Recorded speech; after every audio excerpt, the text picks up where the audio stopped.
Joel is in, Josh is in, I don't see Stan yet. Okay, thank you, Brian. Good evening. I'd like to welcome everyone to tonight's Farmington School Board meeting. It is October 19th. Would you all please join me for the pledge of allegiance? Mr. Chairman? Yes, Joel. Mr. Chairman, before we recite the pledge tonight, could I ask the viewing public to join us in a moment of silence in memory of David Vashon? David was a former school board member and longtime Booster Club president and a member of the Farmington Sports Hall of Fame, as well as a lifelong resident of Farmington. If we could just have a brief moment of silence before the pledge, Mr. Chairman? Absolutely. Thank you. So at this point, we'll have a moment of silence for David Vashon.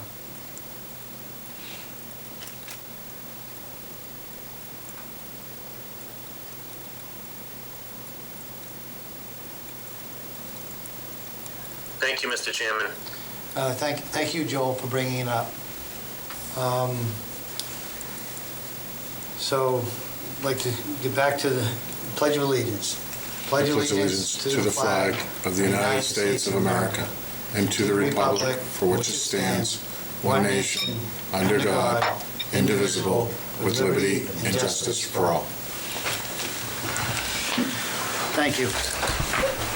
Next on our agenda, we have meeting minutes, starting out with September 14th.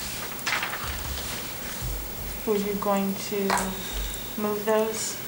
We can. We do have some people here, so if the board would like to table the minutes till later in the meeting, I'm okay with it. I'll make a motion that we take the agenda out of order and allow Mr. Cardinal from the 500 Boys Club to address the board. Is there a second? Second. Second by Joel. Any discussion? Not hearing any, all in favor? Aye. Aye. Aye. I think. Come on, Mr. Cardinal. We did get something from you today. I have a copy there. Yep, I've got it. I printed Thank it you. out, so. I'm good.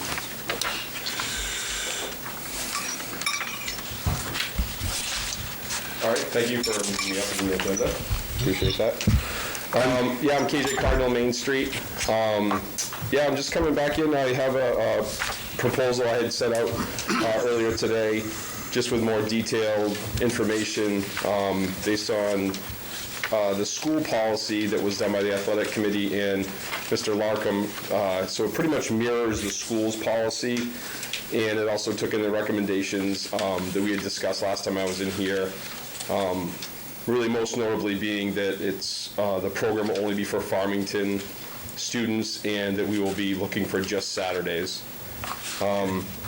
Just some other information that's maybe not directly in here is after our last meeting, I met with Mrs. Vaughn and Mr. Gordon. We went over just the ideas of the facility cleaning regimen, and Larry thought it would be best if we went ahead and had his staff take care of that, since it is such a rigorous and important step to the process. So kind of the thought there was that we would use the facility just on Saturdays. It would allow them more time, either Saturday or Sunday, Saturday after we leave or Sunday, to get the facility cleaned. And we discussed it as a board after Larry had come back and said it would probably be about $200 for those services each week. And we're going to figure it out at the 500 level. We're not sure exactly what that means, what our enrollment numbers will be at this point. But it's definitely something that we appreciate, you guys giving us the opportunity to have something that at least is a solution that we think that, we'll have to fundraise for or something, but we'll figure it out. So you feel you'll be able to cover that cost? Yeah, I think we will. And we're kind of planning for 8 weeks is what we're thinking. So it'd be around $1,600 or so. So I did have one question on your policy on page 4. It talks about the screening questions. Yep. And I guess I put a question mark next to the last one. Have you traveled outside within the last 14 days? So is this an automatic cause for a person to be not able to participate? Yeah, and it's something that we followed at the 500 as well. That was in the school's policy, but it is something that we followed at the 500 as well. We actually had a soccer parent earlier this year who's also an assistant coach who had traveled out of state for a wedding. And when they came back, they had to wait out a couple weeks. I mean, unless I missed it somewhere, I see the screening questions, but nowhere did I see that if they failed or any one of these, that they wouldn't be allowed to participate, unless it's somewhere I missed. Maybe it doesn't spell that out entirely, maybe? It says expectations of I think athletes. Right, but it doesn't say that, that if a person has said yes to any one of these questions, that they wouldn't be allowed to participate, that I found. So that's why I asked the question.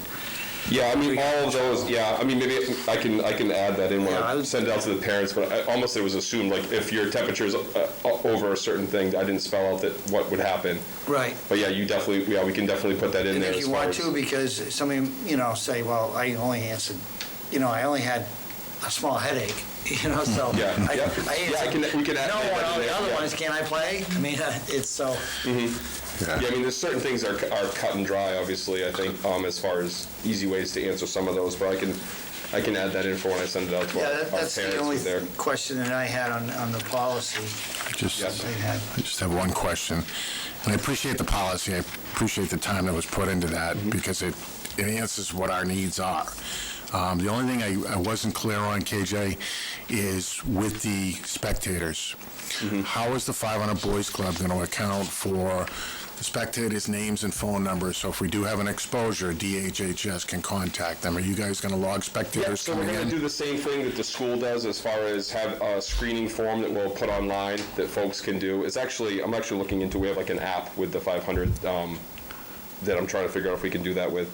But anyway, so that way the people can fill out that form in advance, but it's going to be just like school games. When you come in, you have to check in, you have to fill out a form, you have to sign in, you got to get your temperature checked. That's not just the kids, that's the spectators. So we'll have a full list, and then we'll clear the gym, in between each session, and then like I said, in the thing, we'll just kind of do a wipe down of stuff and get in the equipment and get the next group in. I would say on your question number 3, it says have contact with someone diagnosed with COVID-19. Contact within the past 14 days. So, I mean, because if someone was diagnosed back in March, Yep. that's not going to preclude someone from playing now. Okay, I can add that in there, yep. And we have some folks that will take things literally. Yep. So. So, And if they ask about the travel requirement, that's directly from the DHHS travel restrictions that are available online. So. Yeah, and like I said, almost that, not that it's all the same sets of families that are going to be playing basketball that play soccer or volleyball right now for us, but that's the same language we have in our policy for those. I guess just a question for Larry would be, at the price that you quoted for 8 weeks, is that something that we're going to be able to handle internally, staff-wise? Yeah, I believe so, because I took into consideration that to have somebody come in and clean, it's a minimum 3 hours. Yeah, so figured the base pay with the overtime rate, and then figured in cleaning supply costs. Only other question I have, when you say hand sanitizer should be plentiful, I'm assuming you're providing hand Yeah. sanitizer? Yeah. Okay. Yeah, we have a Because- ton of it from soccer and stuff. Okay. We'll bring some dispensers down. We can put them right in the hallways. People come in, and then we'll have everyone just do that when they come in too. So So I'll make a motion to approve the 500 Boys Club facility use request in accordance with the safety plan as amended tonight. Okay, as amended, seconded by Josh? Josh. So those changes would be in the screening questions, the third one to be in the last 14 days, and somewhere to be added that if they answer yes to any one of these questions, they would not be allowed to okay, participate. yep. There weren't any other changes, right? Okay. Any discussion? Not hearing any discussion. All those in favor? Aye. Aye. Here you go. All right, thank you very much. One question I actually have for Larry is there a timeline, or for anyone really, is there a timeline that's preferred? I didn't know if there's, typically we start we have started the first Saturday after Thanksgiving. I'm pretty sure that we're not gonna have enough time to get everything in order on our end with uniforms and registrations, so we'd probably be looking for like middle of December or so. Is there any preference there, or? No. No, okay. Okay, well, thank you. Thank you. Moving back to our agenda, moving back to meeting minutes. We have, Mr. Chairman, are we Yes. still in public participation? okay, yes, actually, If so, so, someone in the Google Meet asked to talk. okay, so actually, you're right, I'm out of order, so next we'll go to public participation. So we have not only available online, but we have our phone number. Oh, and actually, Oh, we don't have our phone grab our tonight? phone. We don't have our phone Keep tonight. talking, I'll grab the phone. We'll grab our phone. Is there somebody online that has a question? I'd like to speak. Ms. Yeah, please. Vaughn. Go ahead, just state your name and your street that you live on. My name is Laurel Vashon, Hi, and Laurel. I'm the president of the Teachers Union. I actually live on Rat Valley Road in New Durham. Yep, go ahead, Laurel. I'd just like to say that it concerns me that we're talking about letting winter sports use the Henry Wilson Gymnasium. Mrs. Vaughn, Mr. Castonguay, and Mrs. Pomeroy, and all of our custodians have gone above and beyond to ensure our safe return to the school. Those of us that are back in school in person, we sanitize when we enter a room, when we leave a room, when we leave a desk, or after we use a copy machine. The kids that are in the building are not having a normal school year by any means. They wear masks all day. They do get mask breaks, but they sit behind plexiglass shields 3 to 6 feet from their nearest classmate. And lunches are at an individual desk in the cafeteria for some, in the classroom or the multipurpose room for others. It's not the same social interaction that we have had in the past.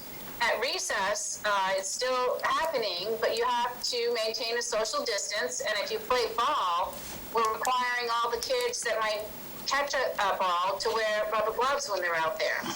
The COVID numbers in the town of Farmington have increased from 22 to 33 in less than 2 months that we've been back to school. And these cases are not necessarily happening in the school setting, but they're happening in the community. And by allowing the use of the gym, you're going to be negating everything we have all painstakingly worked for. We already lack adequate staffing, which gives the people in the building tons of extra duties and asking them to find coverage, oftentimes having to put aside their planning time or even family time over the weekends, because that's when we do the stuff that we should have been doing during the week.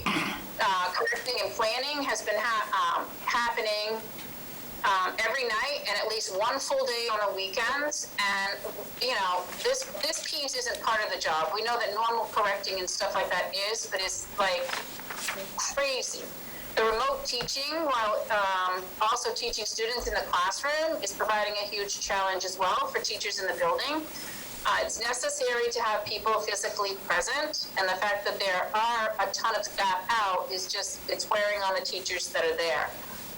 We don't feel that the teachers are going to be able to sustain this pace forever, and by letting more people from outside or from the community into the building, you're increasing everybody's risk of exposure that are still in the building. You'll be mixing cohorts, which we've also been very, very careful not to do while we're in school. And I just would like to see you not undo the success for one season of winter sports, because if we can get rid of this virus and get it under control, maybe someday we can return to some semblance of normalcy. Thank you. Okay, you're welcome. Anyone else with any public comment? We do have our phone, which is, what is the number? Is that one? I know what the extension is. 755-2811, and the Extension extension? is 2104. So I will leave that available if somebody were to call in during the meeting regarding the topic. Feel free, I'll allow that to happen during the entire meeting, along with anybody online that has something to say. Moving on to meeting minutes, we have first meeting minutes of September 14th, public and non-public. I'll make a motion to approve September 14th public session, as well as non-public session 1, 2, and 3 as written. Is there a second? Second. Seconded by Josh.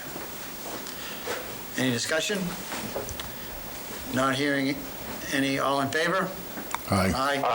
Aye. Aye. Motion passes. Next, we have meeting minutes of September 21st, public and non-public.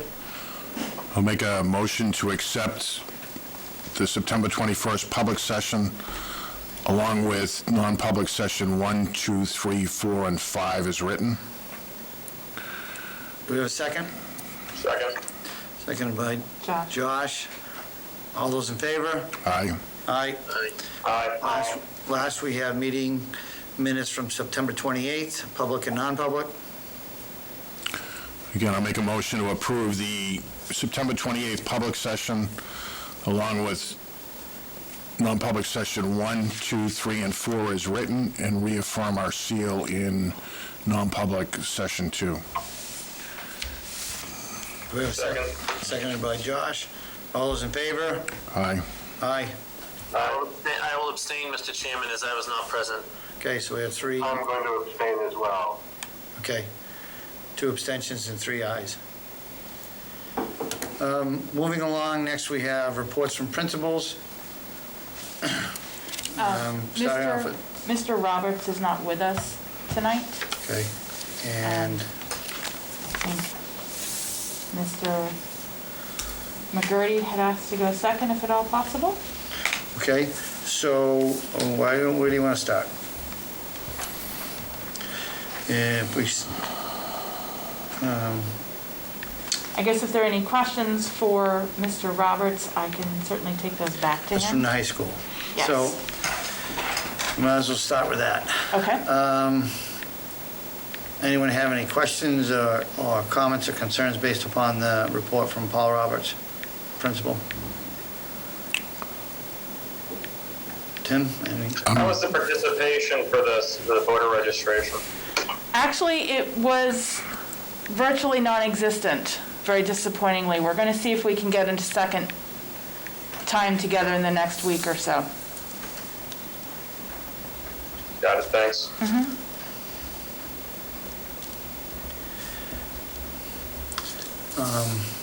I don't have any questions. I don't have any questions, but something I'd like to see in the next report is, what is our vision on accreditation?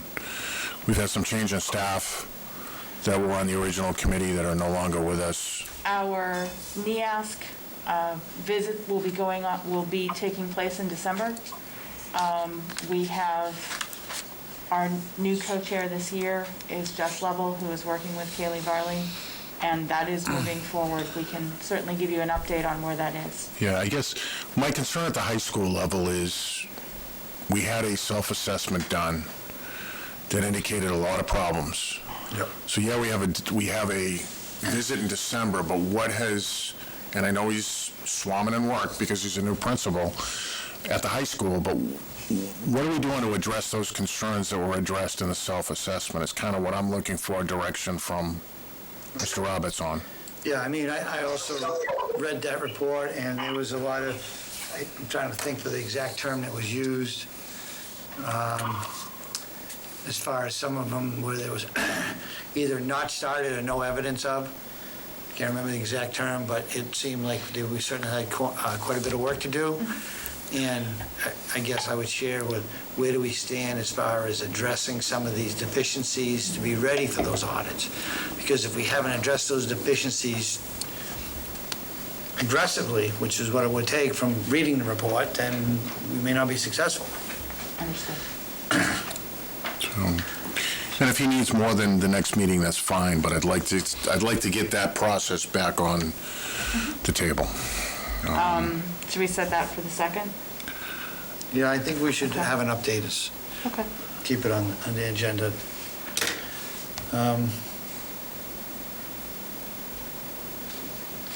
So which report do you want to go through next, Ruth Elm? Henry Wilson or Valley View? Who sponsored the high school food clinic? I believe that the Nurses are coming in through Rite Aid. Was Although I'm not 100% sure on that. I know they're doing the staff clinic, so I'm assuming they also did the student clinic. It was Convenient MD, wasn't it? Convenient MD, sorry. but the sponsor was Stratford County Public Health, correct? Yes. Yeah, okay. Yes. Thank you. Thank you for the clarification. So Ruth Allen, you want to go Valley View or Henry Wilson? Oh, let's do Valley View. Okay.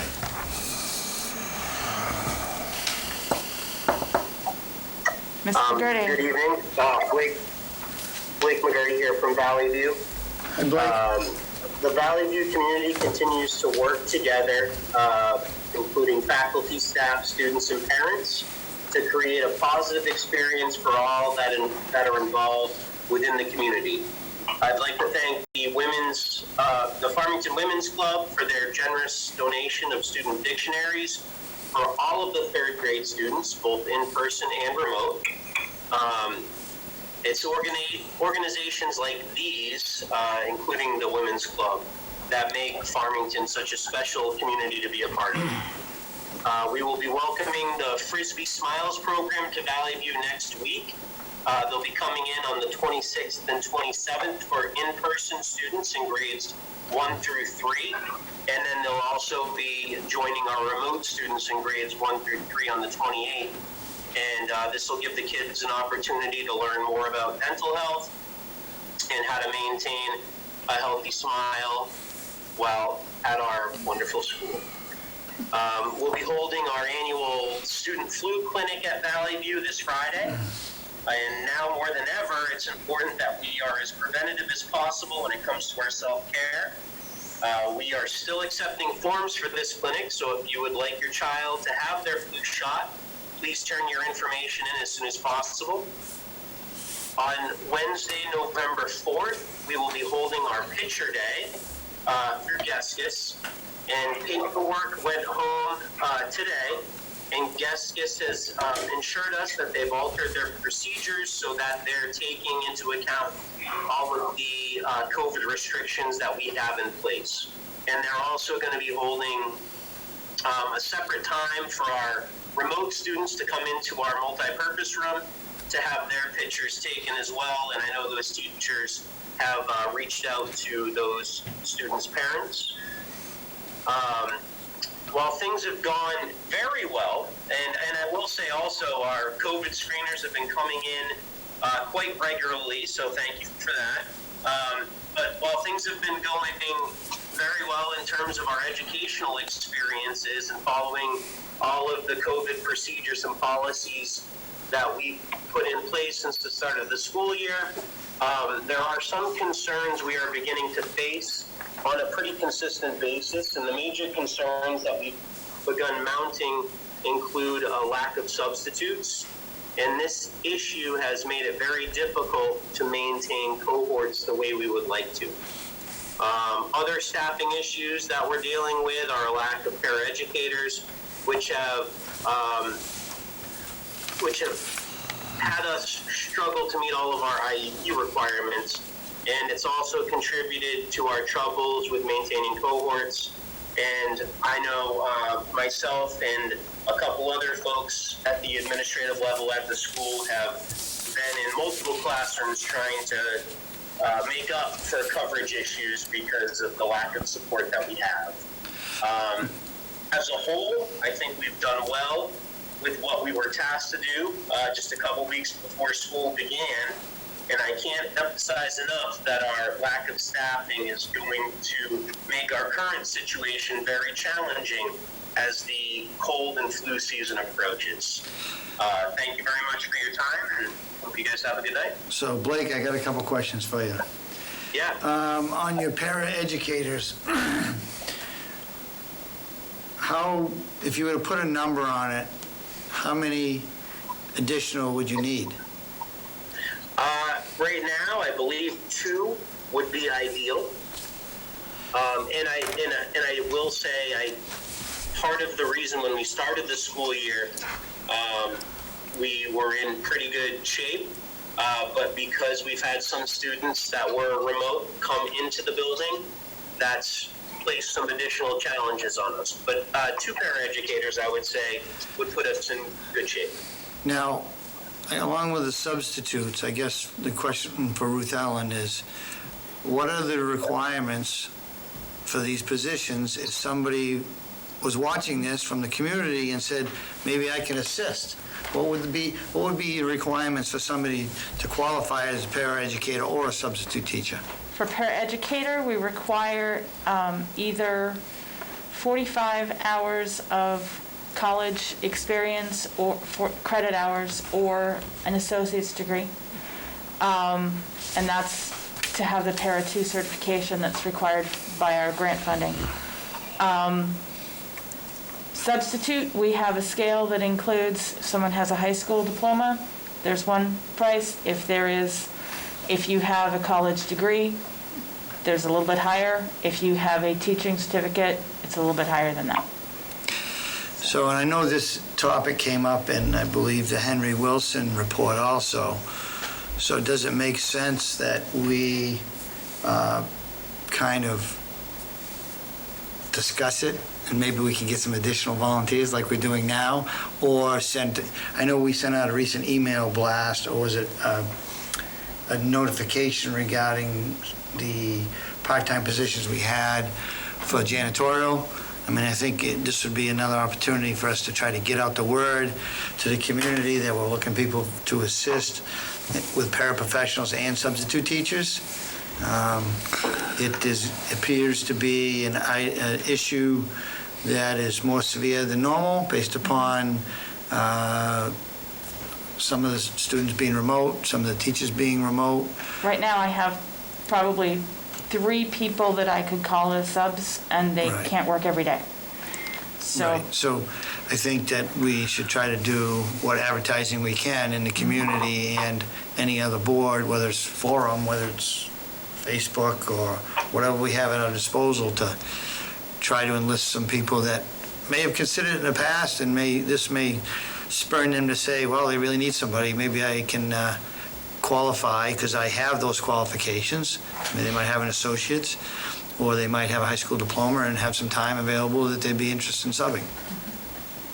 I think the other pool that we need to look at, and I think we need to get creative, is this year with COVID, a lot of people are remote, including our college students. So if Southern New Hampshire University is remote and they have a teacher's program, is that an area we want to connect with them to say, do you have an employment board? Can we advertise for our substitutes down here? And encourage some of these college students who are headed for a career in teaching to get their feet wet a little bit. They might want to change the major after. But I think it is a necessity. And, I've got some questions in non-public on, staffing issues and some of the reasonable accommodations we've issued, and are those impacting what we're seeing in the building? But I'll address that in non-public. So, anyone else with any questions for Blake on his report? I'm good. Okay, thank you, Blake. Moving on to Henry Wilson. Good evening, members of the school board and to the public. Matt Castonway, principal of Henry Wilson, and I'm happy to present with you an update on our reopening from Henry Wilson. I kind of split my report into 2 parts, what is going well and then what are some of our challenges. So I'll start with the positives first. As Blake alluded to in his report, we do also at Henry Wilson have a cohort style of instruction. It has been going very well. Our teachers have been doing an awesome job with continuing to promote the cohort style of instruction that's taking place at Henry Wilson. Our students, our in-person students, also have been doing a really good job with understanding the reasons for the cohort and really following through on their end so that we can continue with our cohort style. As you know, we had a few positive COVID cases at Henry Wilson, and this format, this cohort style, definitely helped us as far as contact tracing when we did have those cases at Henry Wilson. The majority of our in-person students have been following our COVID protocols and procedures quite well, with very little reminding taking place. In-person student behavior has been overall successful. So we're really, it's been great to see the students working hard and following the protocols and procedures. It's just been nice to see in all grade levels from 4 through 8. And our staff, I do have to give a huge shout out to our staff. They've truly been amazing. As you can imagine, there's a higher than usual stress and anxiety, but our staff has been so dedicated to our students and also filling in for other staff members when needed, since we have an extremely limited number of substitutes. Every single staff member that I've asked to cover for another staff member or cover this block of learning, nobody has yet to say no. So we're really just appreciative of everybody stepping up to the plate and helping each other. Lunch and recess have also been going extremely well. We are having our students eating lunch in the cafeteria or in the multi-purpose room to support the socially distancing of 6 feet, so that our students can remove their masks and enjoy their lunch.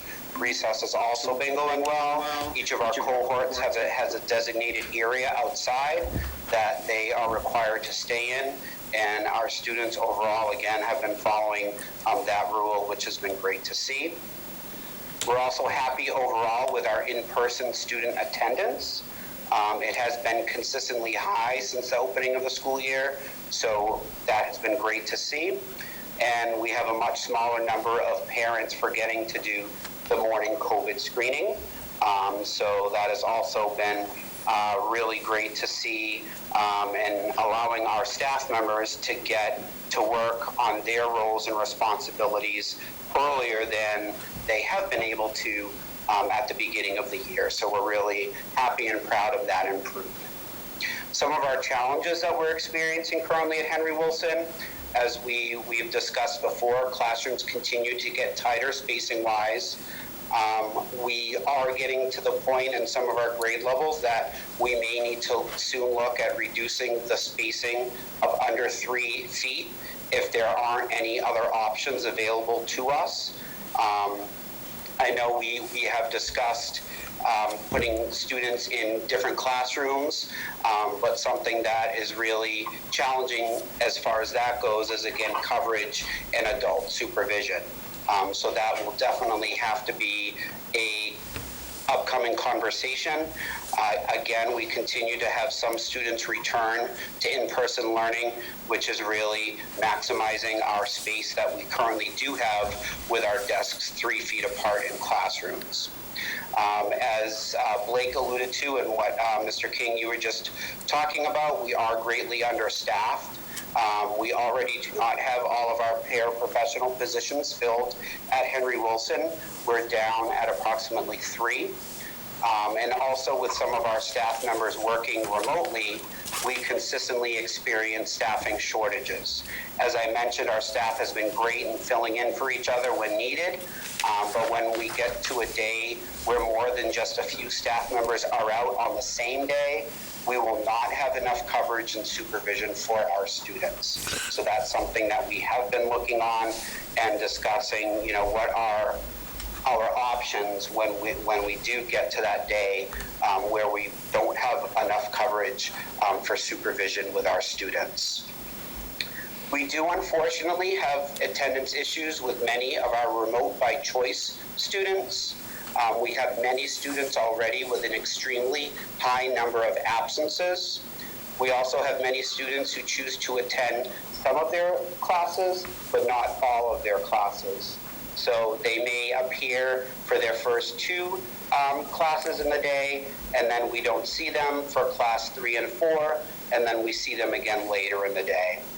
So students are marked absent for each class they miss, and we have noticed, of course, a direct correlation between absences and grades. We do need more support from parents and guardians with this. We're reaching out, we're asking for their support. When our teachers attempt to reach out, and that has been an increased focus of ours at Henry Wilson this year, is teacher communication to parents. Unfortunately, we do have a lot of voicemails that are left unreturned, and some of our phone numbers that we do have down for parents are even disconnected. And unfortunately, some of our parents actually have hung up on several of our staff members, which again, I just want to remind everybody that, we do need to work together for our students' education. And, us here at school, we're not, of course, out to get anybody or out to call anybody out. We definitely want to work with all of our parents, reach out to all of our parents, because if we do have a positive school-home relationship, that in turn would allow our students to be more successful. Okay, so I've got a couple, I'm going to stop you right there for a second, Matt. I got a couple questions. Sure. On the, when you try to contact a parent and the phone number is disconnected, or that phone, what is the next procedural thing that takes place? So oftentimes first, our teachers will attempt to reach them through email. If that is unsuccessful, then either myself or Mrs. Pomeroy, our assistant principal, or our main office staff go to the next points of contact or the emergency contacts, and we attempt to get a hold of anybody there just to let somebody know that we do not have an active phone number on file. Sometimes that yields positive results, and we do receive a new number for the parent. Sometimes it does not yield positive results, and again, us reaching out becomes unanswered. So we really are, again, asking all of our parents to make sure that we do have active and current communication phone numbers and emails on file. And while I haven't done it this year, in past years, I have done home visits to check up and make sure that we can get that contact reestablished. Another thing that you point to in your report is about flip-flopping between in-person and remote. And you make mention to some districts have policies regarding this. I think that this came up to the last meeting, and I don't know what the discussion of the rest of the board's going to be, but I think it's time for staff to recommend a policy how we're going to deal with this, because people need to be consistently, whether they're in school or remote, and not on a day-by-day basis. So I think if we're having an issue, that we need to pretty quickly put a policy in place that addresses this consistently and fairly. I'd like to see some recommendations to us next week, because we need to do something. And if we have to draft something off the cuff, it may not be the smoothest thing to implement. I don't know. Yeah, it puts our teachers at a great disadvantage when they're planning their lessons and units, and they're expecting our in-person students to be reporting to school because that's the method that they chose. And then, all of a sudden we either see them online or we hear from a parent that they're going away for an extended weekend, so they're going to be remoting in on a Friday or a Monday.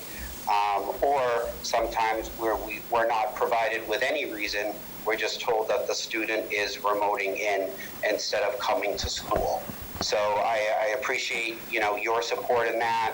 I know in speaking with my colleagues at Valley View and at the high school, they're also experiencing some issues. So it would be great to have some kind of policy in place.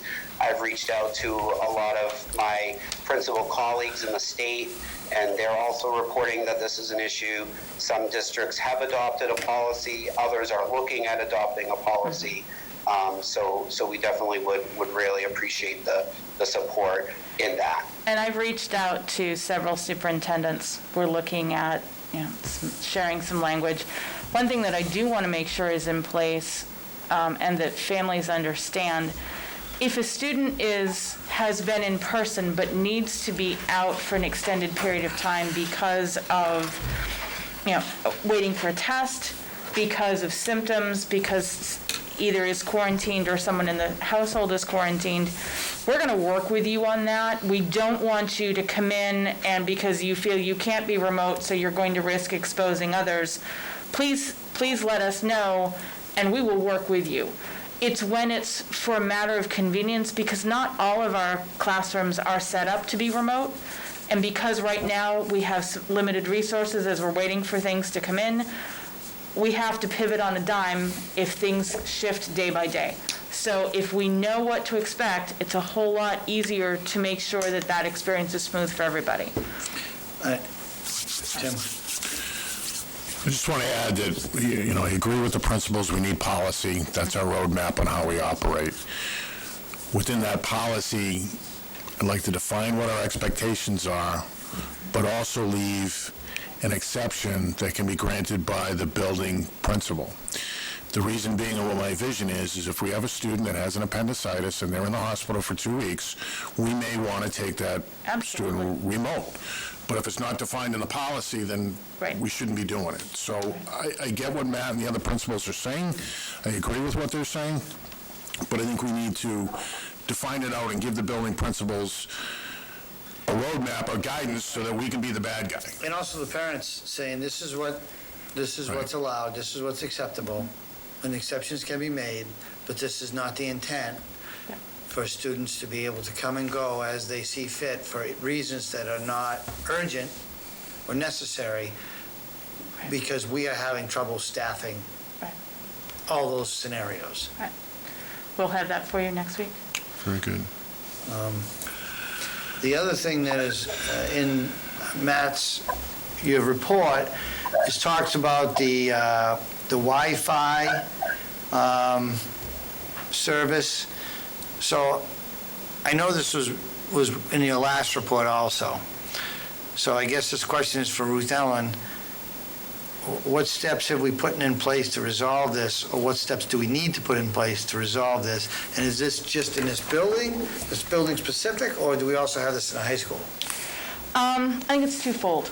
We have taken steps. It is improving. Is it solid? Not yet. We have, because we've had multiple installations going on at once, there were some loops that were introduced that they have now been able to work back out to make sure that those aren't causing crashes. We've also talked with staff to help them understand that you don't need 17 screens open in one room if everyone present can be looking at this screen while the others are remoting in. We have brought in some outside help to help with some of those sorting out where the issues are. Our next step is looking to increase our bandwidth and to make sure that we have some of that other infrastructure in place. Okay, so specifically, who have we brought in and what have we tasked them to do? We have had a consultant from Robert Half come in to work on looking at our networking and to see where the intersection of the phone and the new circuits coming in were crossing and causing some of the feedback loops that were causing the crashes. And that has largely been resolved. And we will be looking now to see how to finish that mapping so that we can get the infrastructure in place to increase our bandwidth. So we've made one large increase without looking at that increase was going to be the backbone for a one-to-one all at once. And so now we need to make sure that we are increasing that. What's our bandwidth at now, and what are we looking at increasing it to? Our bandwidth currently is 1 gig for the district. I'm looking to see if we can get pricing to go to 10 gig, but I'm not sure what that's going to be for us. Is that the next increment? I don't know that that's the only increment choice we have in between. I believe it may go 1, 3, 5, and then 10. Well, I hope that we would get a tiered proposal of what's available. Of course, I'm not Because- looking to go 0 to Right, 60, because... nothing in between.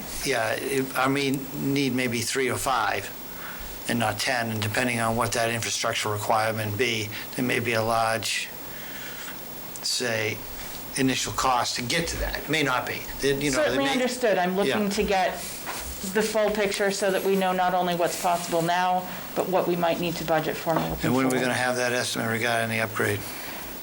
I'm working on it. When's your estimated time you're going to have that? If Week, not- 2 weeks? I would say 2 weeks out. I'm hoping for next week, but I know that I probably can't deliver on that promise. Well, if you're relying on others, you don't have control of that. I'd like to hear from Matt on since the last principal's report, how many days have we had internet outages at the middle school, and how does that impact our remote delivery? We've had no complete internet outages. However, every day, unfortunately, there's some kind of issue at some area of our school with students and or teachers getting kicked off. And oftentimes we're seeing that when a teacher has an assignment that the students are to complete, when they attempt to access the site, there's a lot of just turning of the wheels, if you will, taking a very long time for the site to load. One common example that I'm seeing right now is with our Edmentum program.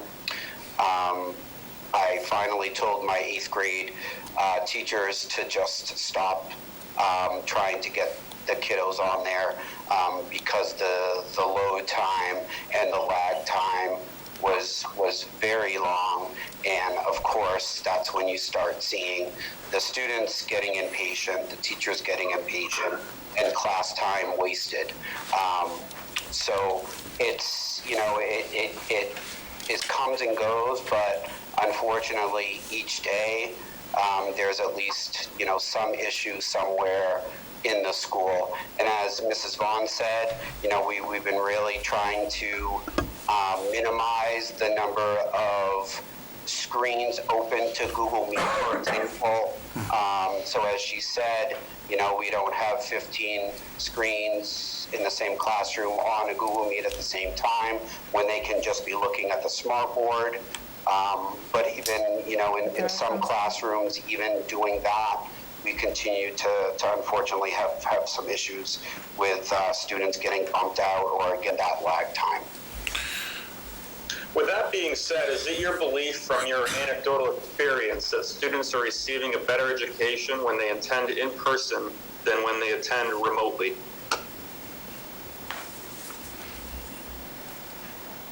Wow, way to put me on the spot.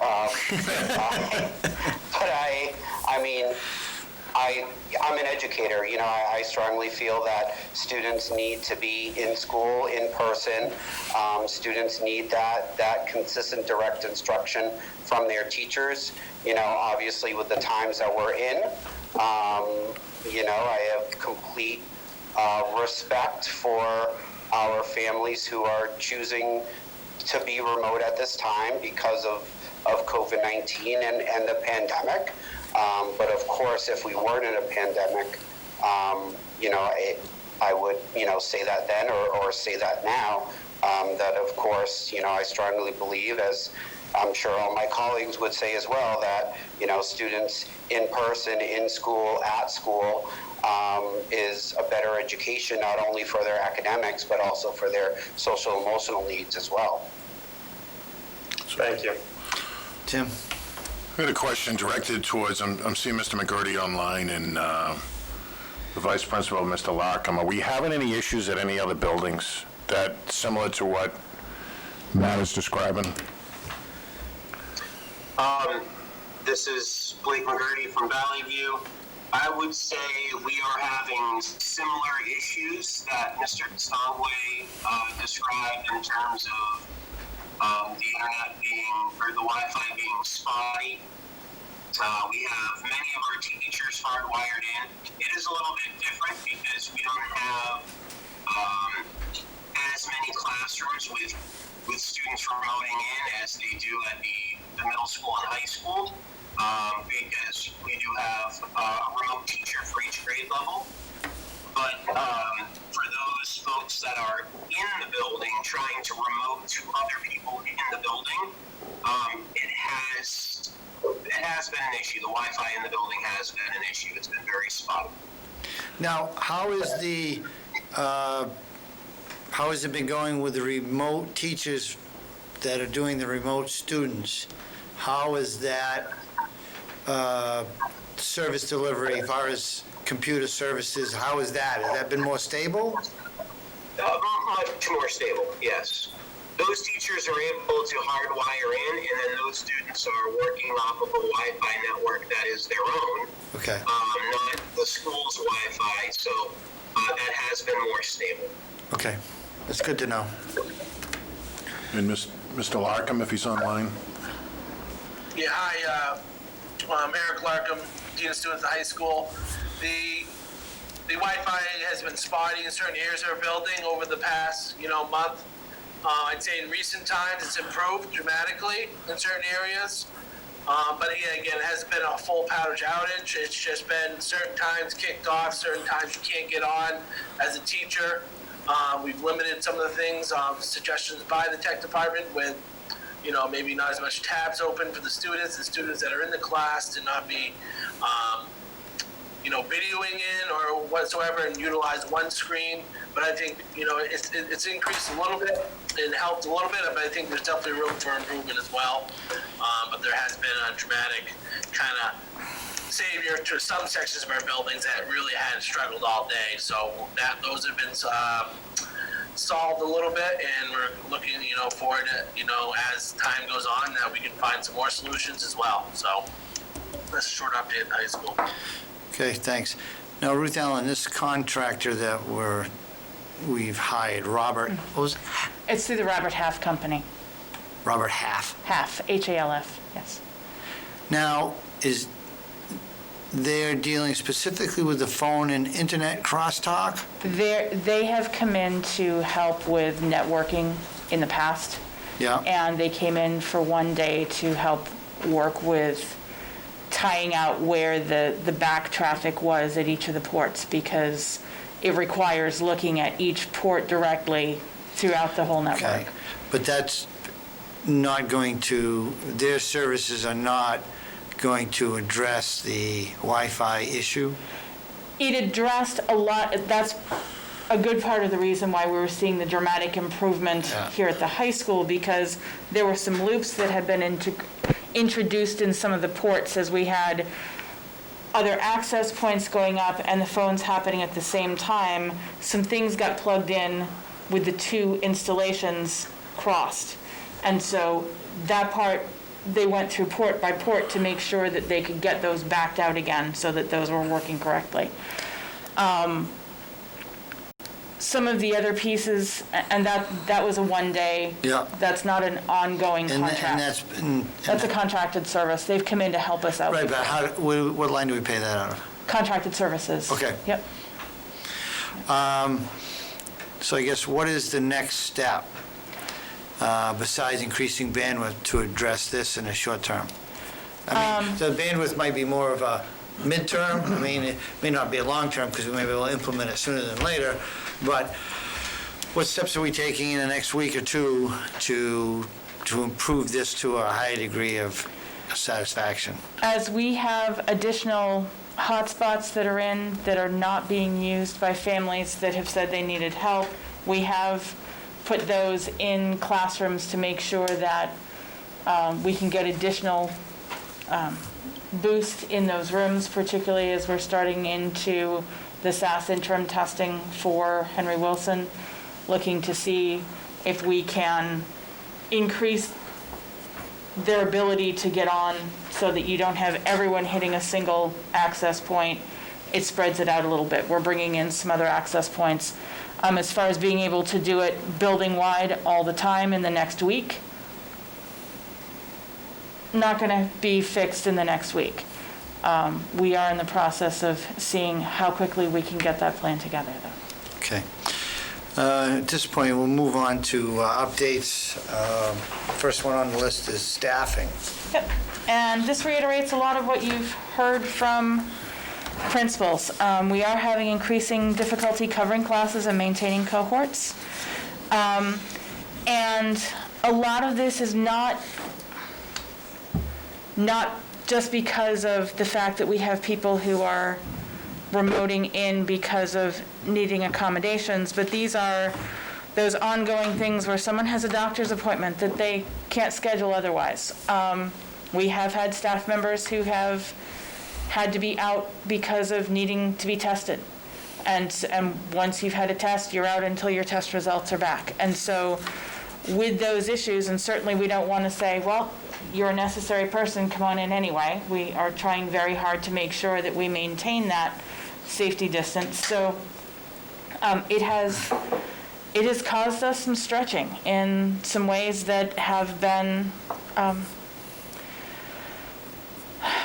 I can't say that all the cohorts are being strictly maintained, because if I have to have a teacher from here cover from there and back and forth, we've had issues where somebody can take a half a prep here and a half a prep here, and we've had to cobble it together to make sure that I have an adult with students while someone else is teaching remotely.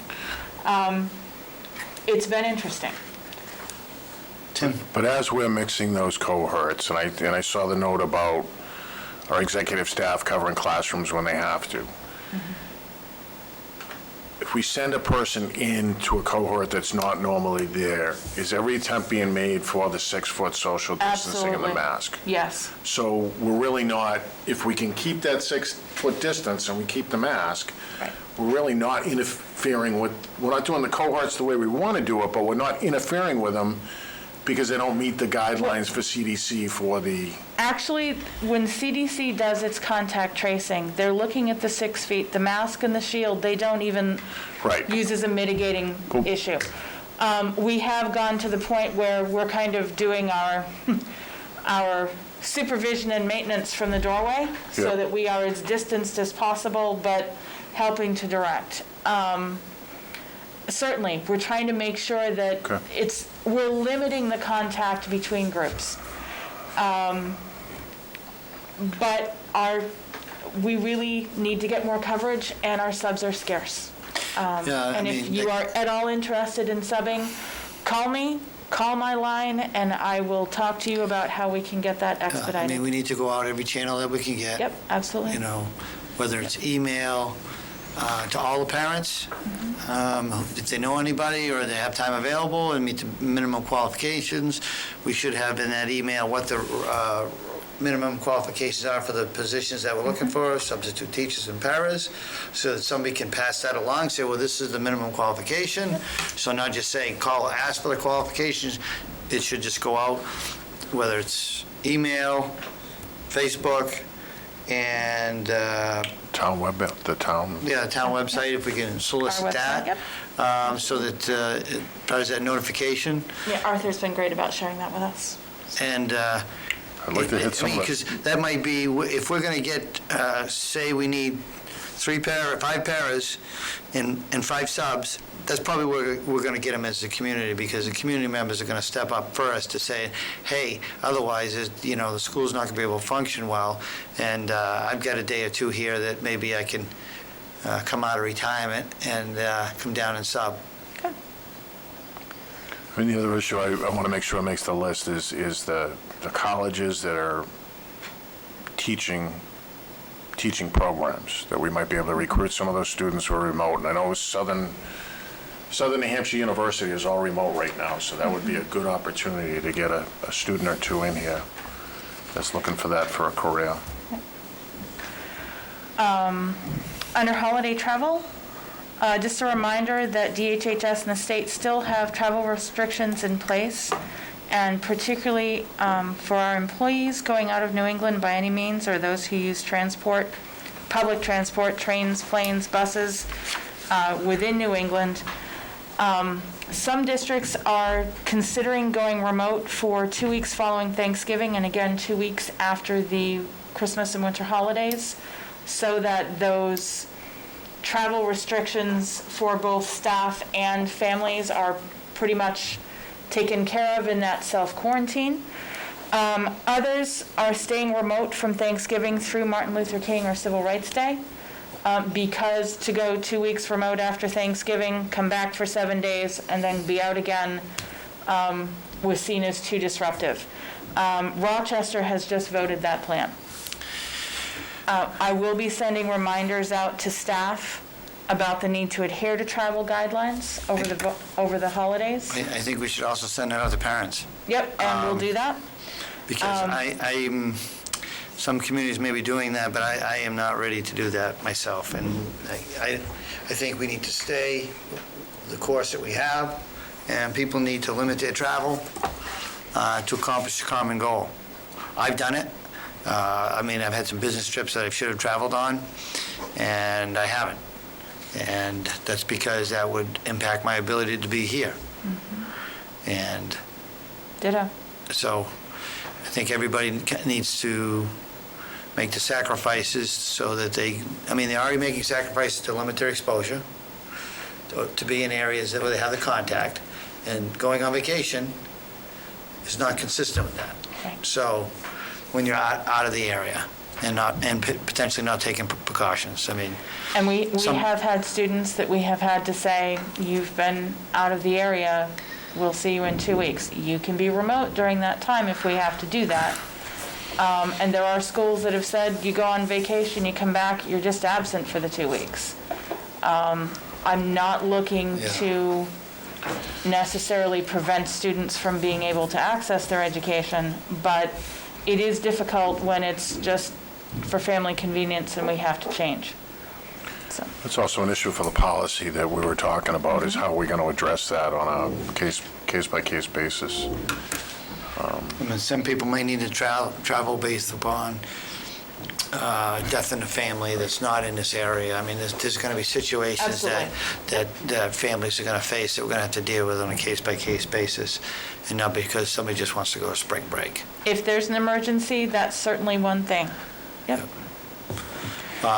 In some ways, in that policy, maybe we need to have a testing protocol. So if somebody needed to travel out of the state for medical reasons or family reasons, that they could be basically maybe self-quarantined for a few days with a negative test. Correct. So, allowing that student or professional to get back in the game. And I can talk to you more about that in non-public. Yep.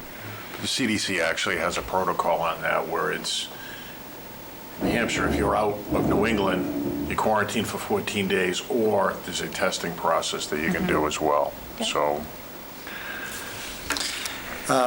Any questions on the staffing? Moving on to a bus. Okay. A bus. The same bus or a new bus? Where are you with bus? I don't know. I said updates. It said Number on the we're agenda. on 6. Oh, 6B, okay. bus. Oh, okay. Let's go by the agenda. You jumped off. You jumped off my report. That's okay. Oh, I was going by the agenda. Okay. That's all right. So, as far as the busing, just letting folks know that with the numbers that we have currently, we are not able to maintain social distancing on the buses. Demand has been high enough that that's just not. So what are we maintaining? We are able to maintain typically 1, sometimes 2 to a seat, generally siblings. If they are not siblings, we have gotten parental permission to put kids together who are not siblings. But we're getting very tight. And we have 4... Requiring masks. Wearing masks. Having the windows cracked, yes. when we can. Where we can, yep. Yep. Tim? One of the things that is not our greatest talent is getting information out to the community. And again, we found with the email, some of the social media, et cetera, we've improved. But I wonder how many parents are actually utilizing the bus service that doesn't know that we asked people, hey, if you can transport your child, we'd appreciate it. So when we do a blast for the jobs or whatever, can we do almost like an update and let folks know, or use School Messenger or something to let parents know that we need help with the busing. And I will say, we have a very large number of parents who are transporting and have helped us. And anytime someone has said, hey, I want my child to start riding the bus again, Yep. we have had that contact and that conversation. But I see a lot of cars sitting at bus stops when I drive my child to school. And I have to wonder, here they are sitting at the bus stop, it's 10 minutes to get their child to school, do they know that we need the help? So that's kind of some way that I like that word, to go back out to parents to see if we can get a little bit of help. And driving in the lines in the morning, it's awesome, the number of people that have stepped up to the plate to help us. Yep. Let's see here. I don't have the same agenda up, so let me fix that. Now, the bus that we had authorized the repairs on, is that complete and functional? I don't have that report. Lynn, are you on? I will find out. Yeah, just an update. We're going, it's not yet, Okay. because one of the other buses has broken down 4 times in the same place, and it has to do with the serpentine belt. Okay. And so that's been the higher priority to fix? Yes, Okay. So it's broken down 4 times with the same issue regarding the serpentine belt. yeah. On Meterborough Road. So what you're telling me is it wasn't fixed right, it hasn't been fixed right 3 times. Yay. Sorry. That's what I'm telling you. I know this doesn't reflect well on who we're having repair it, but if it doesn't get fixed, if it doesn't stay fixed, we need to take it somewhere else. Because obviously they're not fixing the right parts. Understood. Chances are it's something else in the drivetrain, the idler bearings. I mean, this is not that difficult. So I feel your frustration, and let's not let it go any further. Got it. Update on the construction. The high school roof is going along, although, of course, after all this time, finally had rain. So they lost about 3 days, Larry, Yeah. to rain, but they're going full bore now. Yeah, no issues during that rainstorm. Nope. They didn't open anything up inadvertently, cause any problems. There was a leak this morning in the shop area. There was water on the floor when Yeah. I came in this morning. Is that an area they're working in? Yes, it's an area that they've taken up. Okay. So yes. You alerted them to it? Okay. Yep, they're gonna they were gonna look to see if they could find the spot and patch it temporarily until they get to that section. And to repeat that, because he's off mic, they're looking to patch that, get it taken care of. Temporary patch until Temporary, they finish yes. replacing. Until they finish the roof. Yeah. Henry Wilson, they've pulled the permits, but I guess they have to have the principals sign it, from what they told me today. And then once the principals sign it, they bring it back to the town, and they It- sign off from the, Shouldn't be the principal, it should be, whoever's in charge of that's what Structure Tone said, whoever's in charge of the buildings. Could be Larry. that, So- yeah, okay. Well, As a municipal agency, do we have to pull a building permit? We're exempt from zoning. I don't think we need a permit. I think you do. we do need a They went down and permit. checked with Dennis. And the answer was yes? Yeah. You're not exempt from building codes. I don't believe. Why not? Zoning is different. That's just my understanding to date. Yeah. I could be wrong. I know this, I think it had come up a couple times before I was on the board. That's all we have, And they're going to start when? as soon as those permits are pulled. So they're going to start tomorrow? Well, I'd give them 2 days. I'd give them 2 days. Because now that we found the problem, we're going to fix it tomorrow.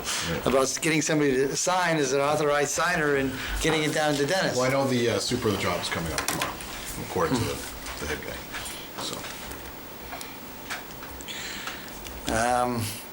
Moving along to budget. First is revenue projections. And I thought there was something in your folder that I don't see, so I'm looking. It was last week, our last meeting. It wasn't last week, last Okay. meeting. And that hasn't changed?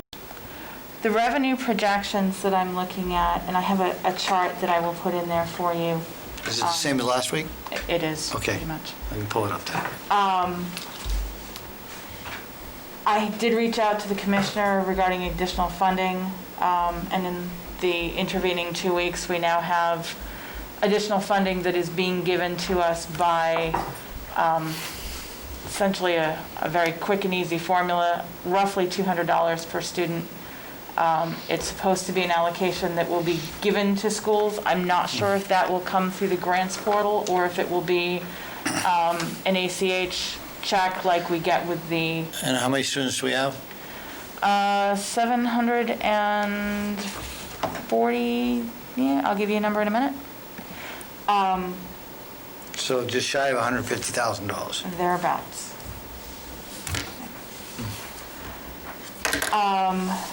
And then, along with that, we're supposed to be getting additional guidance from the state, so I would like to be able to read that before I go forth and start spending a check that I haven't seen come through in cash yet. The projections for the folder, highlighted cells are speculative, they're not actual. I will update it for the December 7th meeting. December? December 7th, because I will be getting additional pieces from the Okay. state mid to late November. Okay. So I don't typically do it much before then, because anything in the middle is much. Okay. And then, unfortunately, if we mirror last year, I found out end of December, mid-January, late March, and May for some of those other revenues. So we're going to have to go based on conservative estimates of what I can see. I really don't like the idea of putting out a grant that I don't know whether or not we're going to get, because particularly this year, an awful lot is fairly uncertain, and I don't want to build a budget on anything that I don't have pretty solid information that's coming in.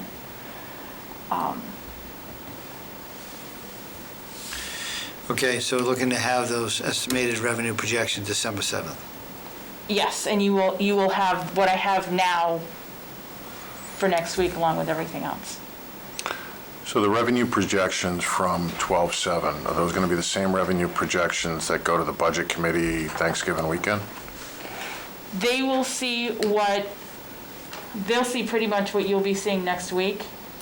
And then I will send to you on the 15th when we get the adequacy update. You'll get that. I will likely put that in their folder, but I don't anticipate that I will have anything else in there that's at all solid before then. And I'm not going to give anything to the Budget Committee until you've seen it. We just may want to address that with them to see what they want to do in their timeline for the budget. Because, I mean, if a budget comes in Thanksgiving weekend, they take that time to review it, and the revenue projections change, that's going to change everything in December.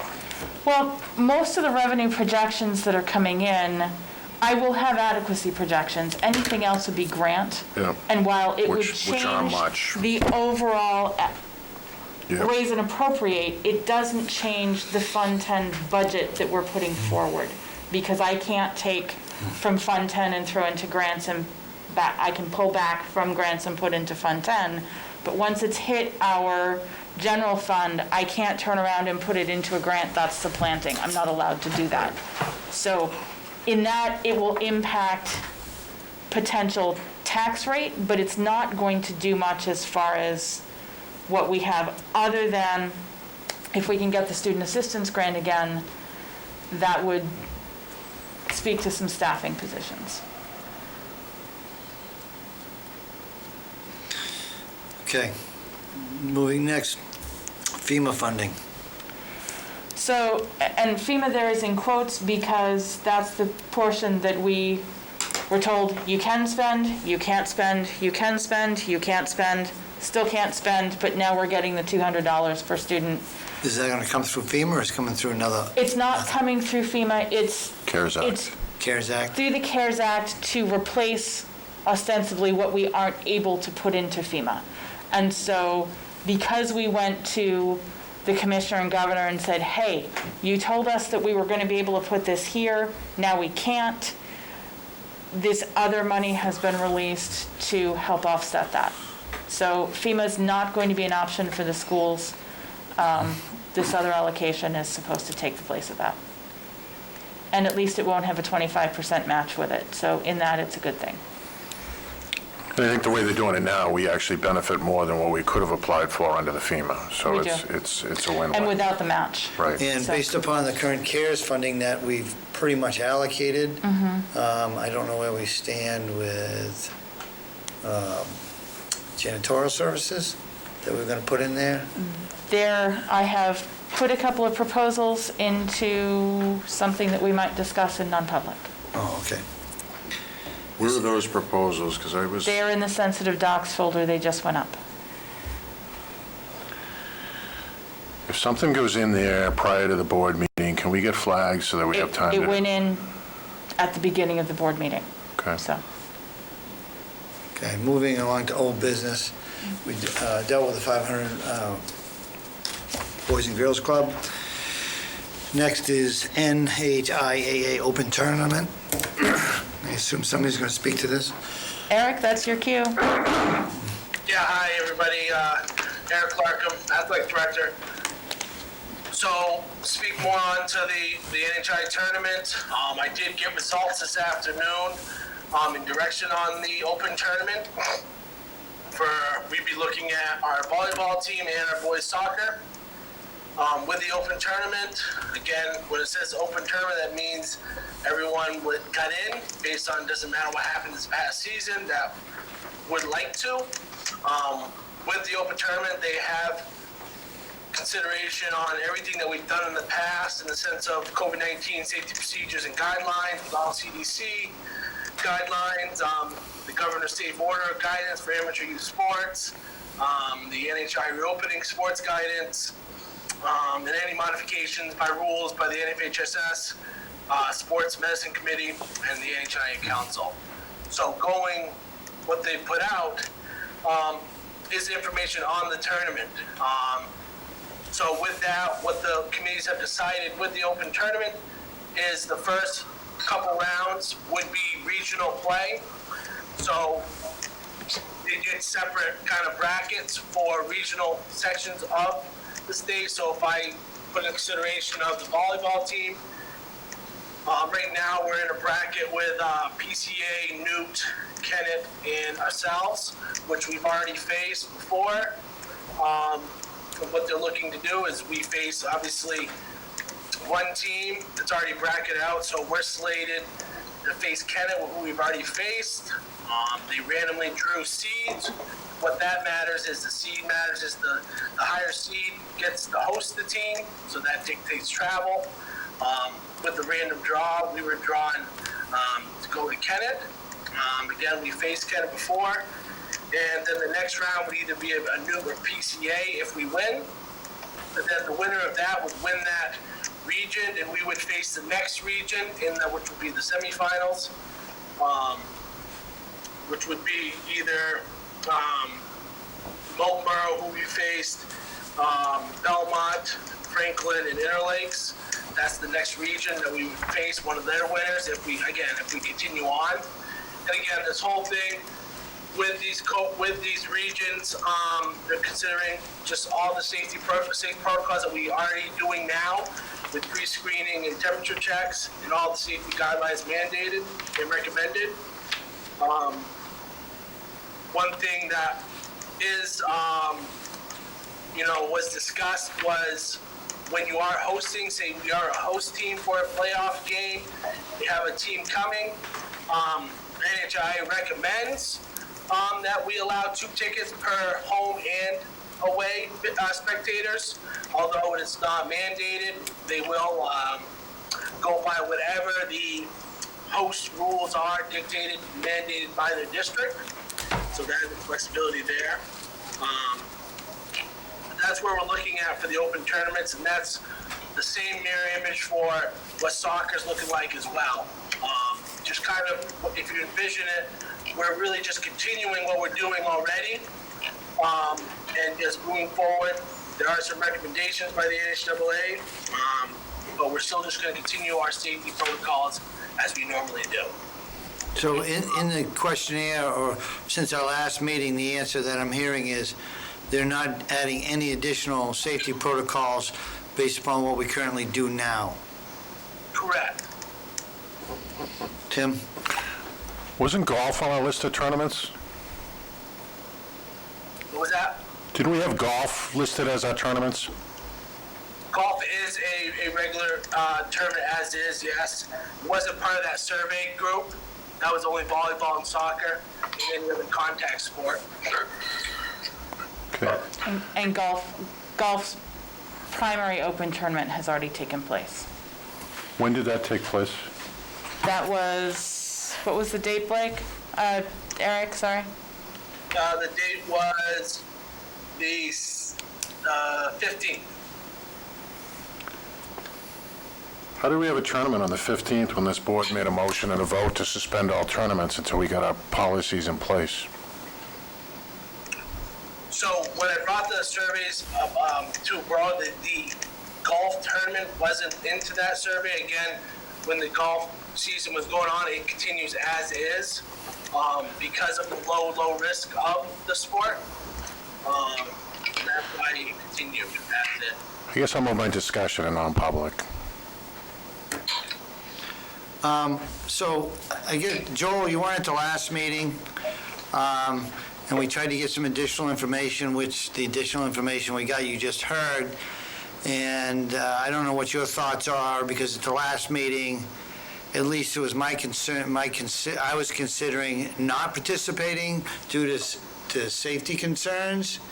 And I want to give you an opportunity, based upon your experience in this area, to speak to it and your concerns or lack of concerns.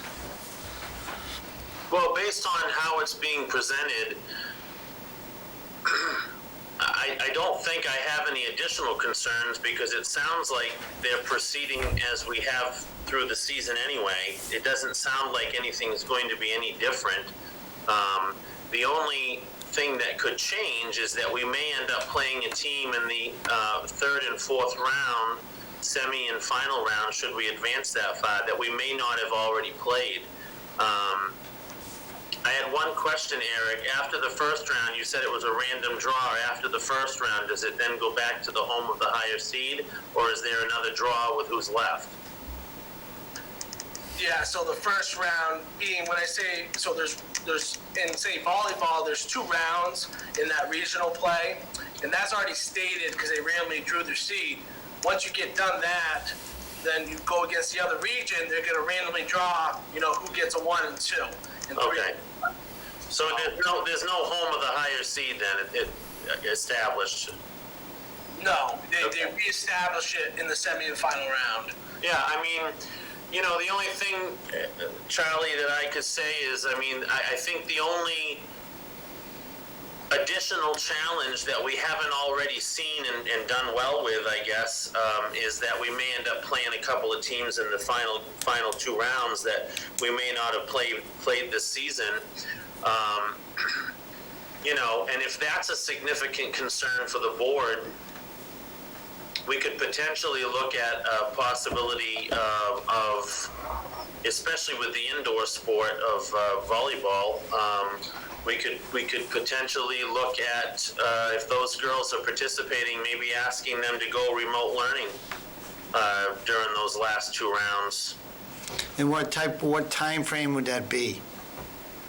Like total time? Well, I won't speak for Eric. They're usually just within, 3 to 4 days of each other. Yeah, so once we get past the first 2 rounds, the next round would be, it would be Monday, November 2nd would be that semifinal round, and then Saturday, November, whatever that Saturday is, that would be the final round. So it'd be that week of November. You know, I mean, I guess I look at it, and we received a letter from, an email from Dawn Weeks, which I thought was a pretty spot on with some of the points that she expressed. The first two rounds especially are no different than what we've already authorized them and deemed safe for them to do regular season. There's really no change. Tim? Who's required to wear masks at these volleyball games? Is the only one not wearing a mask our players? Correct.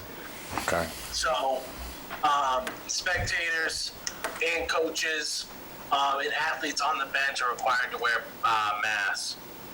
When they step onto the court, that's when they do not require masks. What about the referee or the judge in a volleyball game? What was that? Sorry. What about the referee? Referee and judge in a volleyball game. Yes, and again, that's dictated by school.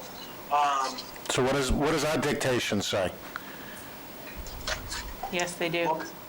Yes. Okay. So this is what we're seeing at our games?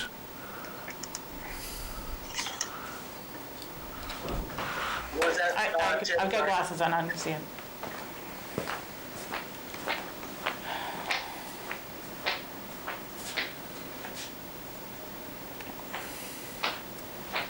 So just for Eric, the referee at one of our games is not wearing a mask. That's what the picture is of.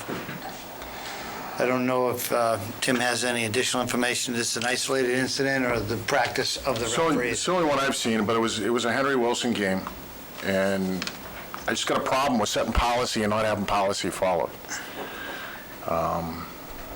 That's where we get into problems. When do we have to make a decision on volleyball? I would say the tournament starts next Wednesday.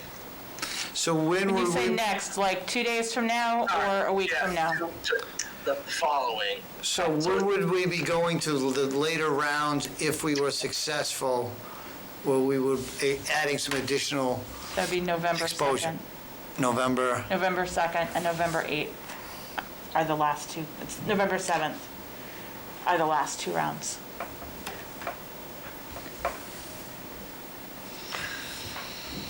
So November 7th and Would be the November 8th final. are a Saturday and a Sunday?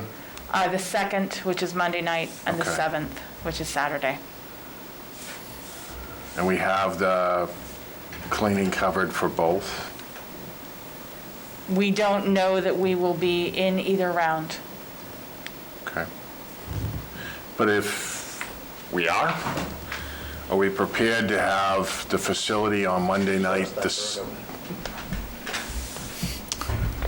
Are we prepared to, one of our decisions in 500 Boys Club was, we want you to operate on Saturdays because we're using the space during the day. So are we going to be using that space during school? And if so, are we prepared on the 2nd and then again on the 7th so we can use it on Monday to have those spaces cleaned?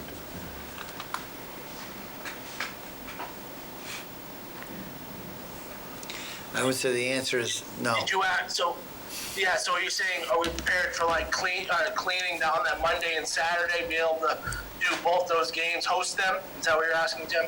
Yeah, if we're playing here on the 2nd or the 7th, are we going to have our facilities cleaned and up and running for, Don't we have I voting? think the election's the 3rd. Yeah, you can't use home for the 2nd because Right. we've got the election here. Right. The 2nd is out. You can't have that here. And again, okay, I mean, that's fine. If that's the stipulation, then no matter what, we can travel. There's a lot of flexibility in that if we need to. Well, you could use Henry Wilson, couldn't you? Yep. Okay, but the high school gym's not available. High school gym is not available on the 2nd. no. Right. And I guess the answer is, has the cleaning been addressed for those potentials? It doesn't sound like it has. No. So cleaning, it would be just as normal as it's been going on this season. No. If you have a full game in there with people coming in from outside and we have school the next morning, That gym needs to be decontaminated before we open it up back to students. I'm not saying it can't be done, How but have we been doing it? So that's what, I mean, we've had the janitor staff Haven't had cleaning the community benches, in using the fogging machine after the games. We've been having home games all fall season, and we've been having the cleaning protocols put in place after the game. You've not had members from outside our community at the games thus far. So what would we do different in the cleaning procedure based upon that? I just asked the question. Is there something, what is different? Are we doing more cleaning, or? I don't know how we would do more. Well, we don't, but unless I misunderstood, Mr. Chair, I don't think we have to have outside people now. The NHIA is saying we'd like you to allow it, but we don't have to. That is correct. They did a recommendation, but they understand districts' policies can supersede their recommendation. so what happens if we go to another district during this playoff and they have less precautions in place than we do? Whose policy or whose safety plan takes precedence? The home team. So, common protocols and policies, so the only extra thing that would ever happen that we don't do is allowing the visiting fans and home fans. Other than that, all policies and procedures of spectators wearing masks and limitations on guests is in place. And we can look at I get information from other schools and ADs. We communicate what exactly are protocols and procedures. With that come those final rounds, I can definitely willing to share that with everybody to make sure that we're okay with it as well. So the preliminary games during the tournament, is there any potential teams that we're going to be playing that have less stricter safety standards in place than we do? And if so, what are those standards that are less than what we're doing now? Or do you not know that answer? So, sorry, can I just jump in? Go ahead, Joe. It's been my understanding through this whole process that you're not allowed to go less. You have to do what the NHIA says you're going to do. Now, you can go stricter, like we could say, no, we're not allowing visiting fans in, but it's my understanding that anything less is not allowed. And correct me if I'm wrong, Eric. Eric, is he correct or not? So for our hosting fans, we have our set policies and procedures that we don't allow.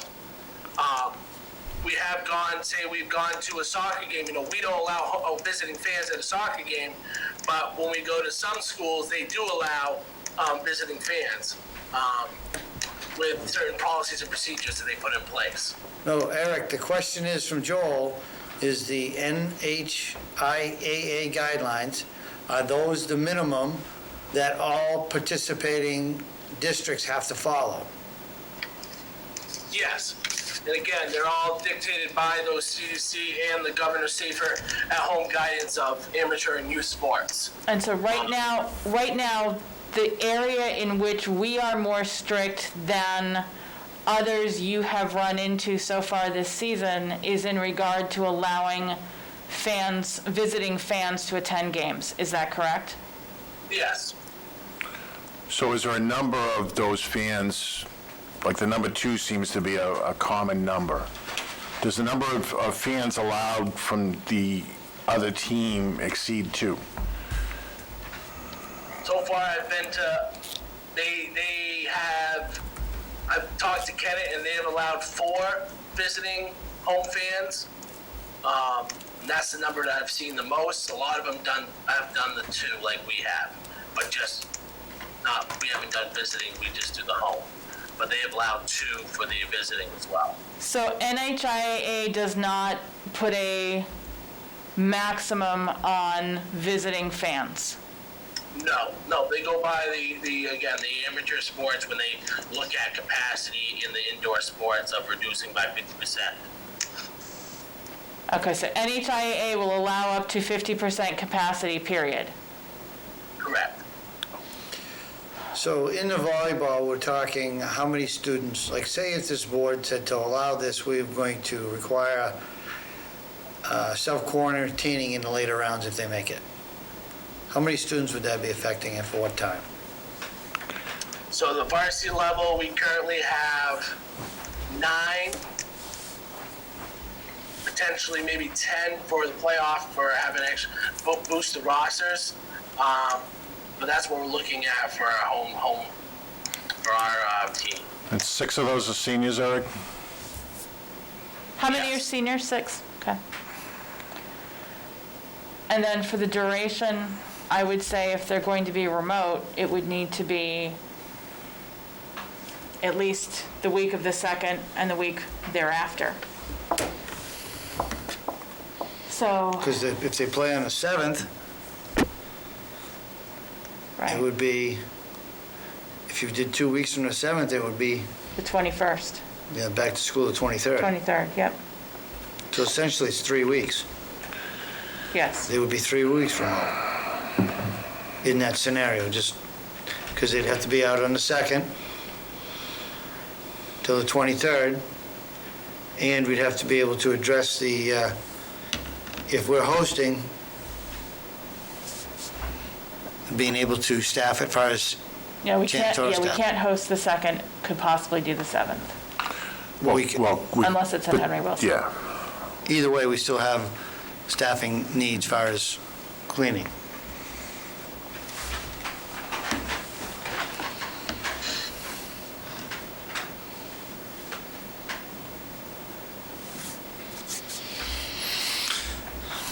Joel, so what are your thoughts on this later rounds? Do you feel we need to, I mean, I'd go along with my fellow board members if they thought we should do a remote learning stipulation if they go to the later rounds. I certainly would agree with that. I mean,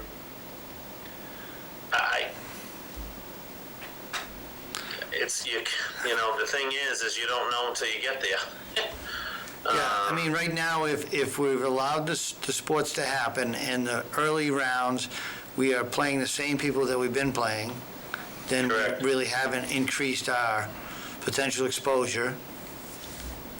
We have, but we haven't to a whole nother level. And then if we go into the later rounds, we're going to be going to areas with people that may be in areas that have much more infection rate than we do. And I'm sorry, Eric, I didn't hear what you said the last 2 rounds are being played. So last 2 rounds will be playing at the randomly drawn host team. So they're not having a So common. there's no, so this season there's no, There's no higher seed. well, Well, no, I mean, there's no common place. Like we're not playing. okay, all right, so the whole thing is at schools. Right. Correct. Yeah. Okay. Yeah. Well, what's the board want to do? When's the second round? What's the date? The 2nd and the 7th of November. November 2nd is the second round? Yes. Start of it. And then the finals would be on the 7th. My only concern is, and again, we can talk in non-public, as you alluded to earlier, if we have to, is do we want to take a child who's been attending school and put them out remote 2 weeks? Is there a testing option that we can do in either or? And then I guess my question is do we have to go to that extent? If we've been playing these games and the safety rules are sufficient, do we need to take that extra step? I'm just kind of looking for sound bounced off the other board members.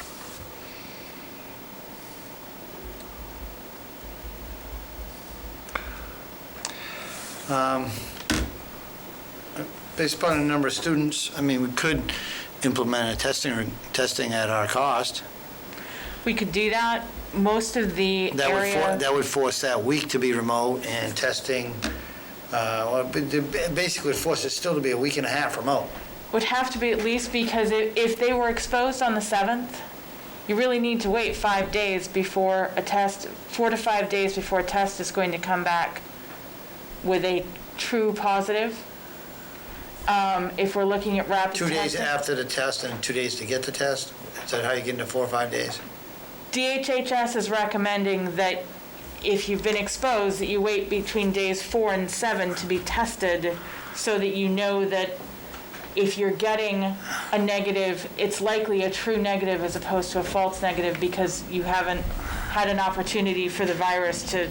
So if you wait 4 days and the test takes you 2 days to get back, that's 6 days. Yes, it is. And if it's 3 days, it's 7 days. And right now, in the area test centers, if someone is asymptomatic, they're not doing rapid testing. They're doing the 2-day test. Right. And if you did a rapid test, that's more prone for a false positive, which would require either quarantining or another test. Right. Right.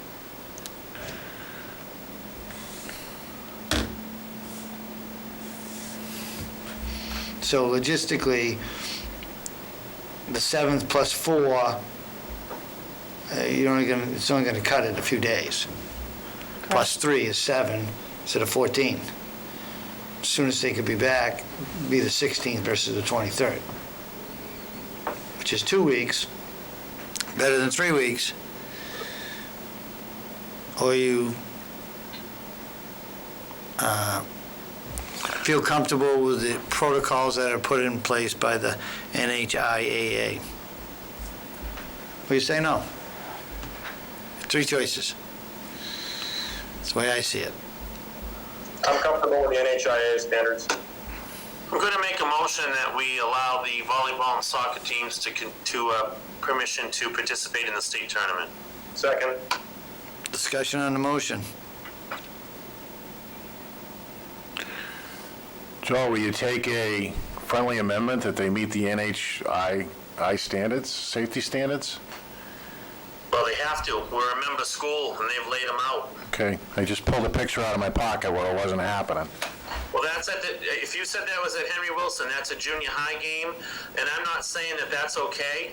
I think if we've set a policy that officials are going to wear masks, then they're going to wear masks, but junior high games are not governed by the NHIAA. Okay. But in the NHIAA, referees have to wear masks? Well, that's the thing. You have to hire board officials at all high school games that approve to work NHIA high school games. You know, you can grab anybody and throw them on the ladder at a junior high game. I'm not saying we do that, but there are less regulations. Charlie's question is, though, that NHIAA is requiring all officials to wear masks. Oh, I don't know. You have to ask Eric. I thought I heard him say yes. They are not, that is not an official requirement because they're on the floor. Each school can make that decision. We have made that decision too. Have them masked up, and that's my direction as they get there. Okay, so you got your answer, Tim. It's not required under NHIAA requirements for... Well, I bet if we're going to participate in a state tournament game and we say that we won't be showing up and be forfeiting if the referees don't wear masks, I bet they'll have them on. That's my concern. I just want to make it as safe as possible. And I agree with your motion. I don't want to tie the remote learning into it. Let the parents decide. But is that your friendly amendment? No, I'm fine. I'll go with the original motion. Okay, any other discussion on the motion, which is to Can allow... I just clarify, sorry? Go ahead.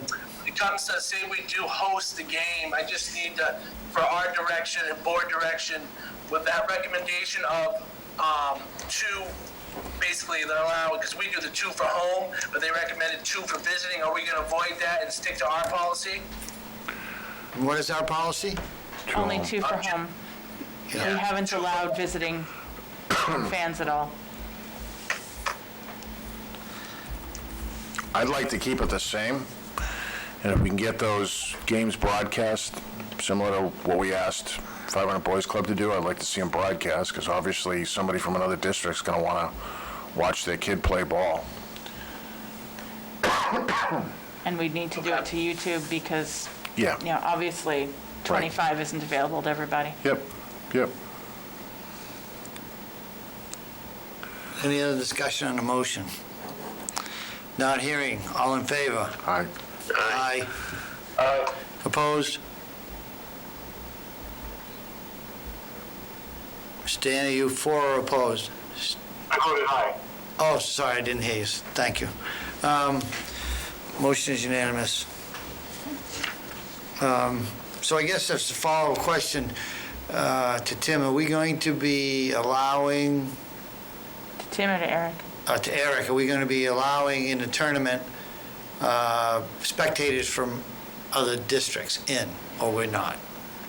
Well, what I heard from Tim is he'd like that not to happen. That was just a question So, of concern I as a think board that's member. probably So I a guess board vote, yeah. I just wanted to kind of feel, are we currently allowing that now? No. Okay. Currently, we don't allow spectators other than home fans. So I'll make a motion to continue with that practice throughout the entire tournament. Second. Second. Any discussion? Not hearing, all in favor? Aye. Aye. No. Who's opposed? Josh? Okay. Is that it on that topic? I think so. We good, Eric?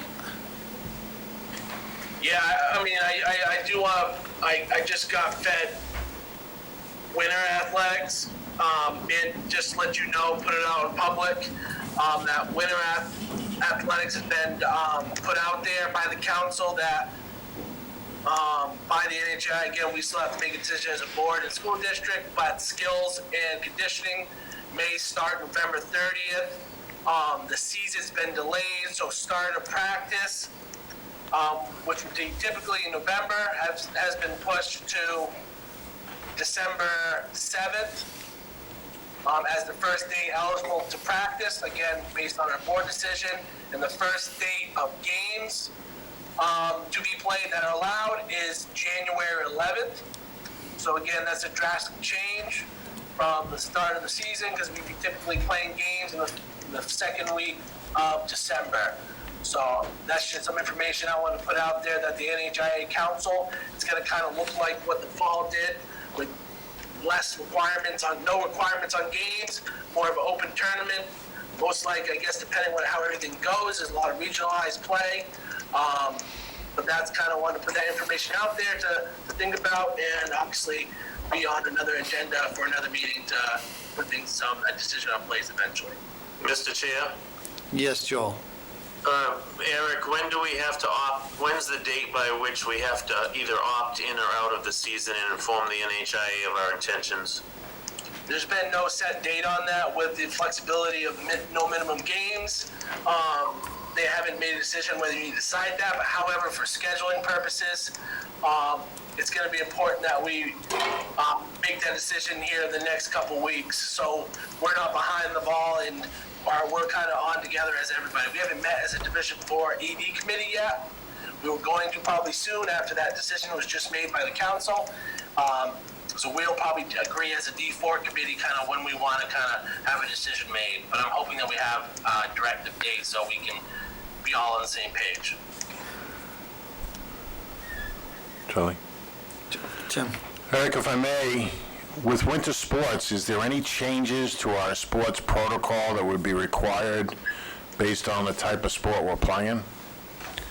So they haven't got that much detail. The NHA Sports Committee will have to meet. I know the basketball committee will meet just like they did in the fall, look at rule changes. The NFHS will have the national meeting where they'll look at modifying some rule changes just like they did in the fall. But the NHI has just made some decisions on start dates. But a lot of that protocols and procedures by the sports committees will probably be decided here pretty soon. Okay. As the decision was made. Okay, thank you, Eric. Moving along to next thing on our old business is Election Day, Valley View School. The board had voted for us to be remote for the high school for the second, third, and fourth for setup, voting, and then cleaning for the schools. I am asking us to do remote for Valley View just for the voting day. Which is the third? Which is the third, with our traffic patterns and with the numbers that are expected, and also the issue for needing to be fully remote, even if we were not in this situation of social distancing because of open carry laws in New Hampshire, I would prefer with the single driveway here that I don't have another school up a bottlenecked road while we have voting going on. And it's funny, initially I wasn't in favor of this, but thinking throughout the meeting, I am in favor of this. And not so much for the open carry law, but my concern is just it's going to be very busy here. I think people are going to be, a lot of people are going to be just stressed out, whether it's because of the voting day, whether it's because it might be waiting in line. And if it's going to have congestion, it's just going to potentially cause, make a bad situation worse. And I guess I'm in favor of it. We don't need to ask for ourselves to set us up for issues on this day. I guess the question that I have is, Valley View was at the bottom of our list for technology readiness to go into a full remote. And so this is our test date. We have surveyed parents to find out who is in need.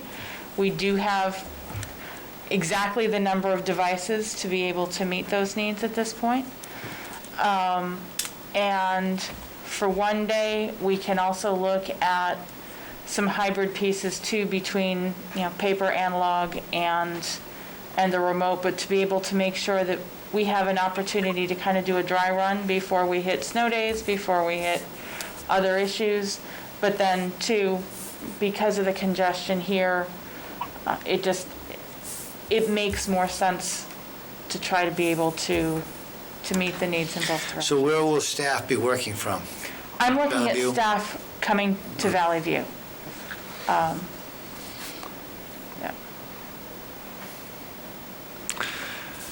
I'm okay with it, but I want the notice to go out to parents as soon as possible that it's going to be a remote day so that they can plan, because Valley View is our youngest school, working parents, they're going to require some type of childcare or a day off, et cetera, and I just think that notice needs to go out. Any other discussion from the other board members? So I'll make a motion to have Henry Wilson School be remote. Nope, Valley View. Or Valley View be remote on November 3rd. I'll second it. Second, any discussion? Not hearing any, all in favor? Aye. Aye. Aye. No. Josh is a no. Thank you. Next on the new business. Do we have any other old business from the board members?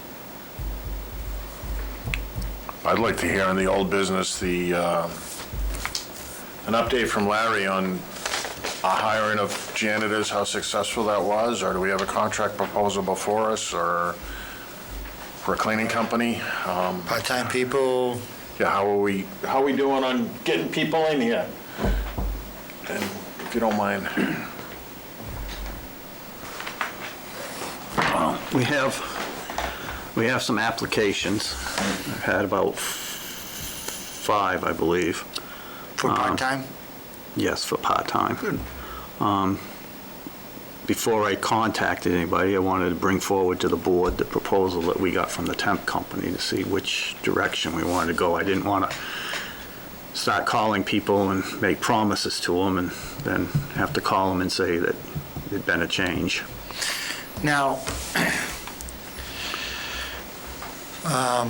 assuming that the contract we're going to discuss is going to adequately meet the need, or we could also keep some of these potential part-timers in the wings.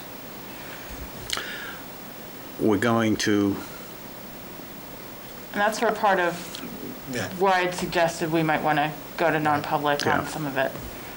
Okay, but we have 5 potential applicants. I have, yes, five 5 applications that have been Good. sent in. Good. So we have some options. We have Yes. some options. Now what we gotta do is get some paras and some substitute Some teachers. substitutes, right. Maybe some of those applicants have some of those skills. Could have. Could have. If we You don't know- hire for one, could hire for something Yeah, else. we've got a couple openings now. So, okay. Thank you, Larry. All right, I'm good. Thank you. Anyone else with any old business? Okay, moving along to new business, holiday travel. Where are we going? Well, nowhere. Oh. Nowhere outside New England, anyway. We did touch on this a little bit under staffing, too.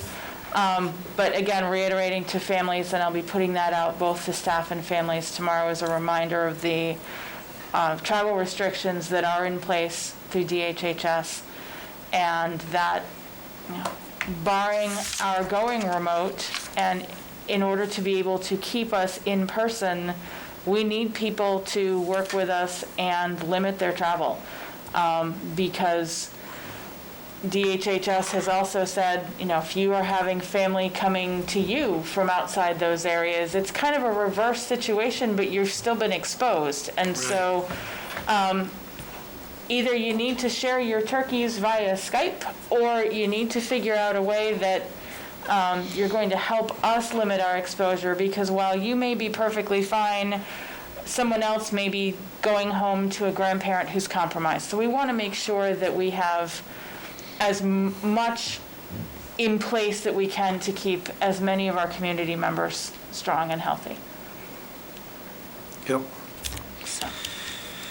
Yep. I'll be limiting my travel to the backwoods in New Hampshire and Maine. Good to know. Out in 5 feet of snow, hopefully. Well, you got a head start this weekend. I'll probably be communicating remotely. Just to let you know. I do have one more, well, it's sort of an old new business, Okay. both.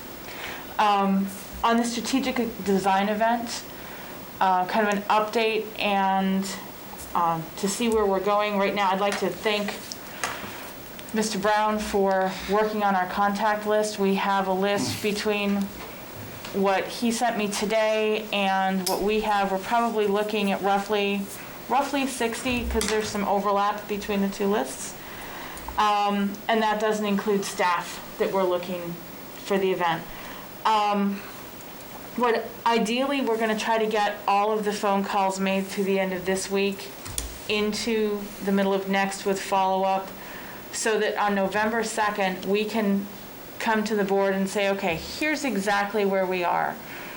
Do we feel like we have enough momentum to do this well when we have it scheduled, or do we see flu season has ramped up? Are we not seeing enough momentum here to do it, and move it back to the weekend of January 7, 8, and 9, so it's before deliberative session but after the holidays? And kind of putting it out there to the board now, if you're looking at, do we need to just move now, or do we want to see if we can do this for November? If we can, certainly not opposed to doing that. Tim? And this may have been answered before, it just may have escaped my memory. That happens every now and then. Looking at the schedule, and particularly for me, who's retired, Thursday, Friday, and all day Saturday, all 3 days in a row is a huge commitment. And I'll do it because that's what I was elected to do. But what is going to be our turnaround to the community? And is there another scheduling platform that we can use, or are we, from our contractor, kind of pushed into a 3-day direction? Because you've got people that work, especially business owners, that work kind of unlimited hours, and then 4 hours on Thursday, 4 hours on Friday, and then 8 hours on Saturday is a lot of hours. It is a lot of hours. And I think that's going to take away from some of our top talent in the community that's available. Part of it is there's a lot of work to do. Part of it is making sure that momentum isn't lost if you have a week or 2 or 3 in between, But can we do a... that you're doing a scale back up. Potentially, and it, I'm just putting it out there in a conversation. The decisions are yours and Misty's. Potentially, can we do a Thursday and Friday night, and then a week from Saturday? I mean, asking to commit 16 hours in a weekend is a lot. 16 hours in 3 days. Yeah, it's a lot. Yeah. I mean, I would agree. I mean, if that's the schedule, and I'm going to ask myself, am I able to make that commitment? That's a tough one. I mean, especially when you block it out all the time. Some people have flexible schedules, and they can move stuff around. So if it's split up a little bit, you can stuff in, 4 hours of community service or 8 hours on one day. But and then you can make up for it on the other days. But when you put it one day after the other, somebody's faced with, I've got to get this done. I can't work late tomorrow to do it because I got to be here again. I can't work Saturday to do it because we got that all day. So. And the other thing that's going to point up to is the availability of the contractor. If she can't do it that way, then we have to go with the way that she needs to roll out the program. So with that, I put it out, and my gut is telling me that this is probably one of the most important steps this district is going to see in 15 years. I don't want to do it wrong. I would rather see it. Me personally, I'm not speaking for the board, I'd rather see it held in December, and then I'd like, and I don't know whether she's on, I'd like Misty to look at, is the scheduling process that she has in place, is that written in stone? And if it is, that's what we've got to do, and... Are you saying December or January? January. Okay. December, I know, is not going to work for our contractor, but... Right. Misty, are you on? Yeah, I'm on. Yep, I'm listening. So I think we meet again with Linda on Friday. It's, in my experience and hers, it's always been done this way in its design. Spreading out things like this ends up causing there to be a lot more problems, and you actually end up having more people drop out that way. However, I'm not going to say Linda wouldn't be open to, having it look a little different. So I think we should talk to her and share your thoughts about it and see what she thinks. So I would say it's not set in stone necessarily, but I would want Linda to weigh in and share her thoughts and concerns and also her schedule. Yeah, so if the rest of the board is okay with moving it to January, have some time to address those, that's scheduling options. And I would agree with Tim. I just think it's such a super important part of what we need to do, and I certainly want to try to make it work for this community in a way that we can get as many people to the table as possible. So. I mean, maybe in January, people will be more available than in November. I don't think it'll be worse in January than in November, but... Well, and particularly if we're doing things remotely, unless we have a snowstorm that brings down the internet, we're still able to meet even if the roads aren't lovely, so... I mean, Misty, what's your recommendation on as scheduled versus January? What would you like to see done? I'm torn on it, Tim, to be honest with you. I am currently really nervous that we don't have many people confirmed right now. One of the things we talked about in our meeting with Linda this past Friday was seeing where we're at with participants by the end of the month, and having sort of like this rain date or snow date, so to speak, if we see that we're just not going to get the people to the table, and because we can't do this without enough people and the right people. So, I mean, maybe that's the answer. We would proceed with the dates that we've picked, and if we don't have the people signed up participate, then we got to shoot for another date and see what that. Yeah, and what I was thinking in our messaging when we talk to people, and I can even edit the brochure, is if circumstances change and we have to move the dates, we tell people ahead of time what the alternative would be. So if they're committing, they know if it has to change what the alternative would be. Just so that for their planning, so it doesn't, because one of the other things I worry about is if it's constantly shifting on people, then you're going to lose people just because of that.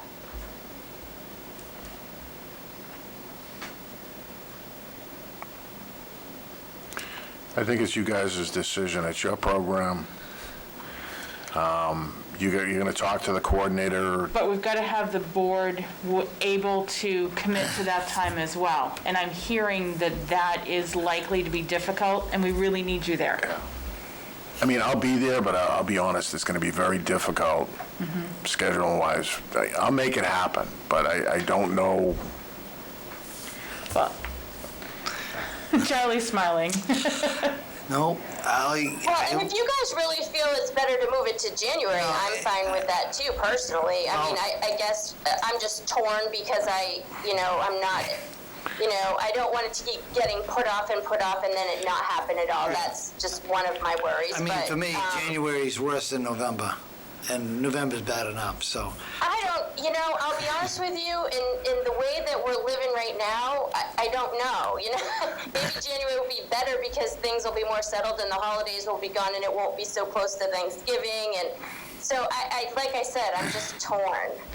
Yeah, I mean, I'm going to have to make adjustments in my schedule, and it's. So what I'm hearing is that whether we move it or not, you would like us to see if we can change the structure. And ideally would be a change structure in January. But or is that not what I'm hearing? Well, I don't know. I mean, you could, if you were to split into 2 different weeks in November. Yeah, I mean, I just put my input out there. It's you guys have the expertise of what we need to deliver to the public, and I'm going to go with your recommendations. If you tell me I need you here this date, and this date, then I'm going to do everything in my power to be here. I mean, if that's the date set, and then we can get people to sign up for it, then you've got your answer. But I think most people that make the commitment are going to be there. I don't think we're going to get 75% of the people that say they're going to be there. I think we're going to get 90 plus. That's my feeling, but. Yeah. I mean, the other thing too is, we can give you a sense of the board that if you want to hold it in November, you can hold it in November. And if you want to move it in January, we're okay with that. You don't need our permission to do it. Just communicate the move to everybody. Okay. But I'll leave it at you guys it's. I'm fine with that also. Any other discussion from the other board members on strategic design process? I would just recommend that Misty talk to Linda on Friday with her team and sort of iron that out between them and just tell us what they want to do. I mean, we want to make sure that the process is honored and we can keep the fidelity and make sure that we have the people that we need. And so that discussion would be best between Misty and Linda, I think, and the team that's working on the event. Okay. Yeah, I definitely think we need to consult with Linda and get her thoughts on it. I agree. Yeah. Yeah. Okay. Well, we have public participation listed on our agenda. Phone hasn't rang yet. Where's Blanche when you need her? I think she was at the slide. I have a question real quick. Go ahead. How many students have contracted the Chinese coronavirus and subsequently had that infection traced back to the Farmington School District? Right now, we have had a cluster of 3 students.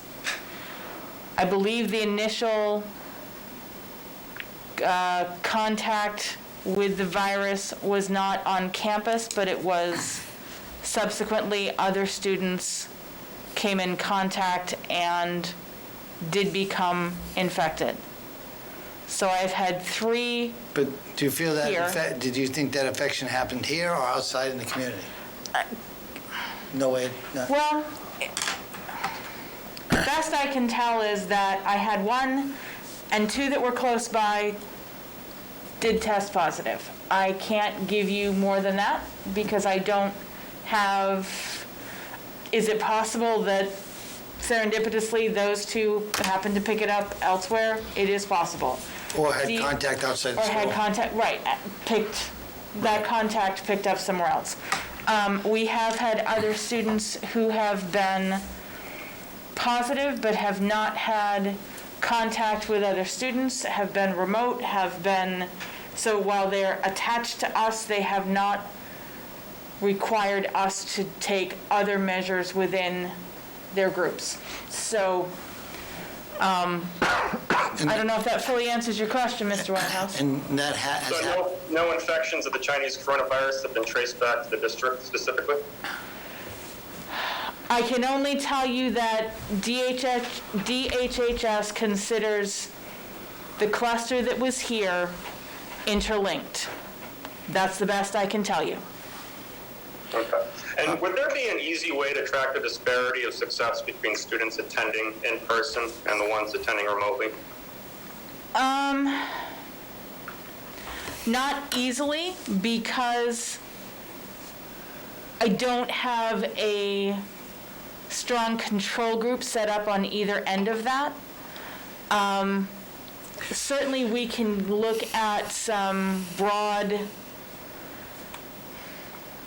academic data once we have testing in, but it's not going to be a strong correlation necessarily, and we only have a few weeks in. But I think some of the staff reports that we have point to that some of the students that are signing up or signing in some of the time remotely, that as far as issues, that we certainly seem to have more issues in that group than the students in attendance, as far as being in class, participating. At least it seemed like in the reports that we saw that seems to be increased in that group. I think you have certainly a number of students who are remote who are not necessarily under direct adult supervision while they are remote, and so that certainly impacts their consistent experience, shall we say. And potentially success. And potentially the success, yes. But to say that all remote students are not having success is certainly not the case. No, I'm not saying that, no. Josh, sorry, go ahead. I asked this question earlier. Do you believe that the kids at home are getting the same education or same quality education as the people that are getting educated in person? I think you have 2 different systems going on within the district, Josh, to be perfectly honest as I answer this question. At Valley View, I have some classrooms that are fully remote, and then I have some that are fully in person. And I would say that their experiences are comparable. They are different, but they are comparable in the quality that they're receiving. When you're looking at students who are being taught by a teacher who is trying to do both remote and in person simultaneously, and in person does not look like in person ever has before, I would say there's a compromise on both sides of things with that, because there are other things that are being juggled, and it stretches people in more directions. I think Matt had a certain, his opinion was clear, Matt Castonway, and I think that, to me, if kids are attending, they're going to be better off than if they're not, for various reasons, whether it's being able to stay focused, getting better individual one-on-one attention, limiting the distractions. But I got a question. It's not possible in all cases at this point. When we look at non-compliance, either in the building or outside of the building, When was the last time we implemented Saturday detentions? It's been a while. It's been a while. Is that on our disciplinary tier now as far as steps? Do we have a Saturday detention program? We do not currently. That had been a stipended position. It is not currently in the list. So I guess to follow up with that, we have some attendance issues as far as, and how are we going to address with that as differently than we maybe have in the past to improve it? You know, I don't know if that's where Tim was going with it, but, you know, it was clear that we have some people that are partially participating, and it's going to affect their learning. I brought it up now because it's an issue or an avoidance issue that I see. If a student knows, hey, you're going to have to come in Saturday from 8 a.m. to 1 p.m. on a Saturday detention. And make up your time. And make up your time if you're cutting these classes. But from a district level, and I'm not seeing it in the policy, at a district level, we should have a disciplinary plan in stages. Your first infraction of school rules is a warning. Second is this, and right down to the Saturday detention. And I will tell you that in the past, one of the big reasons why Saturday detention was discontinued is that if students aren't showing up for classes, they weren't showing up for Saturday detention either. And Well, then that would bring it to the next level, and Yes, sooner or it later, would. they would be here. Well, eventually. Yeah. There's a couple of other steps between Right, that's Saturday fine. detention and a board visit. Right. But either way, they'd be getting it, you know, sooner or later, it would be brought to their attention at a significant level that they would address it.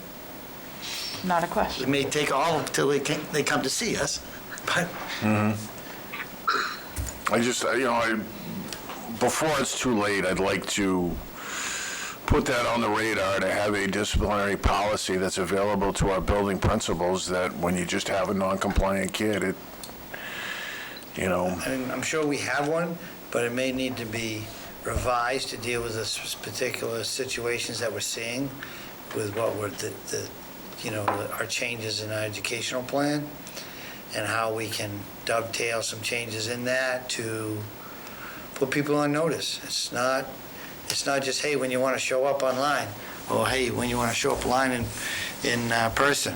I think this would also dovetail into that policy. You guys are going to have draft policy for us next week. Because that's going to be the question. This is what you're supposed to do, so what's going to happen if you don't do it? So, and I think when the students and parents are made aware of what's acceptable and what's not, then the issues will be addressed much sooner. And we need to address them sooner or later, or the students' education are going to suffer. And if they fall behind too far, sometimes they can't make it up, or won't make it up, because it's too much. I have another question. Go ahead, Josh. Ruth Ellen, have you seen any study that shows that remote learning is producing an equal or greater level of education in students K through 12? I have not seen any studies on that, and I would say that in the way that we have gone about it, in large part, I will say as a state, as a nation, it's been done very quickly. I think if you look at those students who have done it voluntarily in a system that was set up and well prepared for, you're going to have a very different outcome than potentially pivoting quickly to go. But I have not seen any direct studies on that. I would be more than happy to read if you have those to share. And if you are directing me to look for some, I can do that as well. Cool. That would be great, actually. Eric, is Eric here? Eric Larkham? Yeah. Now, I was going to ask if Farmington High School has a behavioral matrix, and I'd just like some information on that. What you have is going to be in the student handbook and in our policy.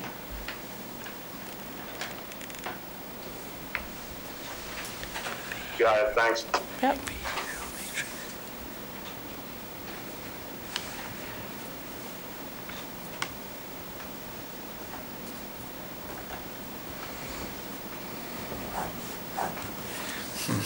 Questions for later.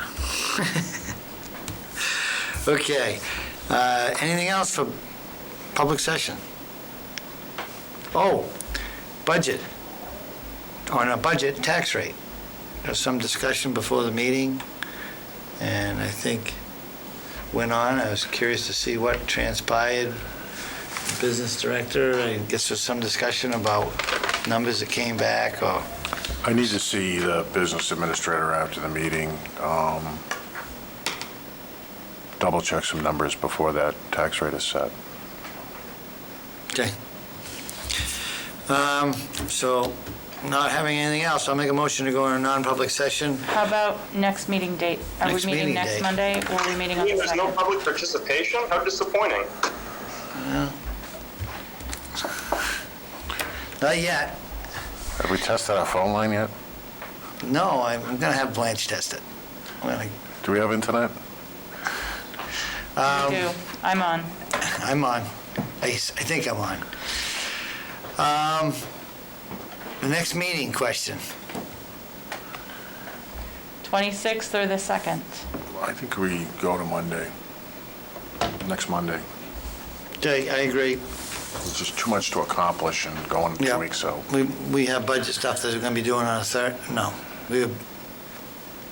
Is the budget stuff gonna be ready for next week, or is it the 3rd? I'm going to at least have preliminaries for you for next week, knowing that there will be some shifts, because I'm still trying to get Okay. in some of those. Yeah, I think we're getting into budget season. You guys had last week off. I'm ready to go. Any discussion on that from the other board members? About next, I can't make the 26th, that's all. I won't be able to be here. okay. Josh and Joel, will you be able to attend if we meet next week? Charlie, you told me to be here, I'll be here. Okay, I'm telling you to be here. I will try. My schedule is up in the air. Okay, we appreciate that, Joel. Let us know if you're not able to attend. It's fine. So I'll go back and make the motion and go to a non-public session. The RSA 91A 3, 2, A, B, and C, personnel. Second. All in favor? Aye. Aye. Aye. I want to thank everyone for attending and wish them a good night. So we're Thank gonna you. be-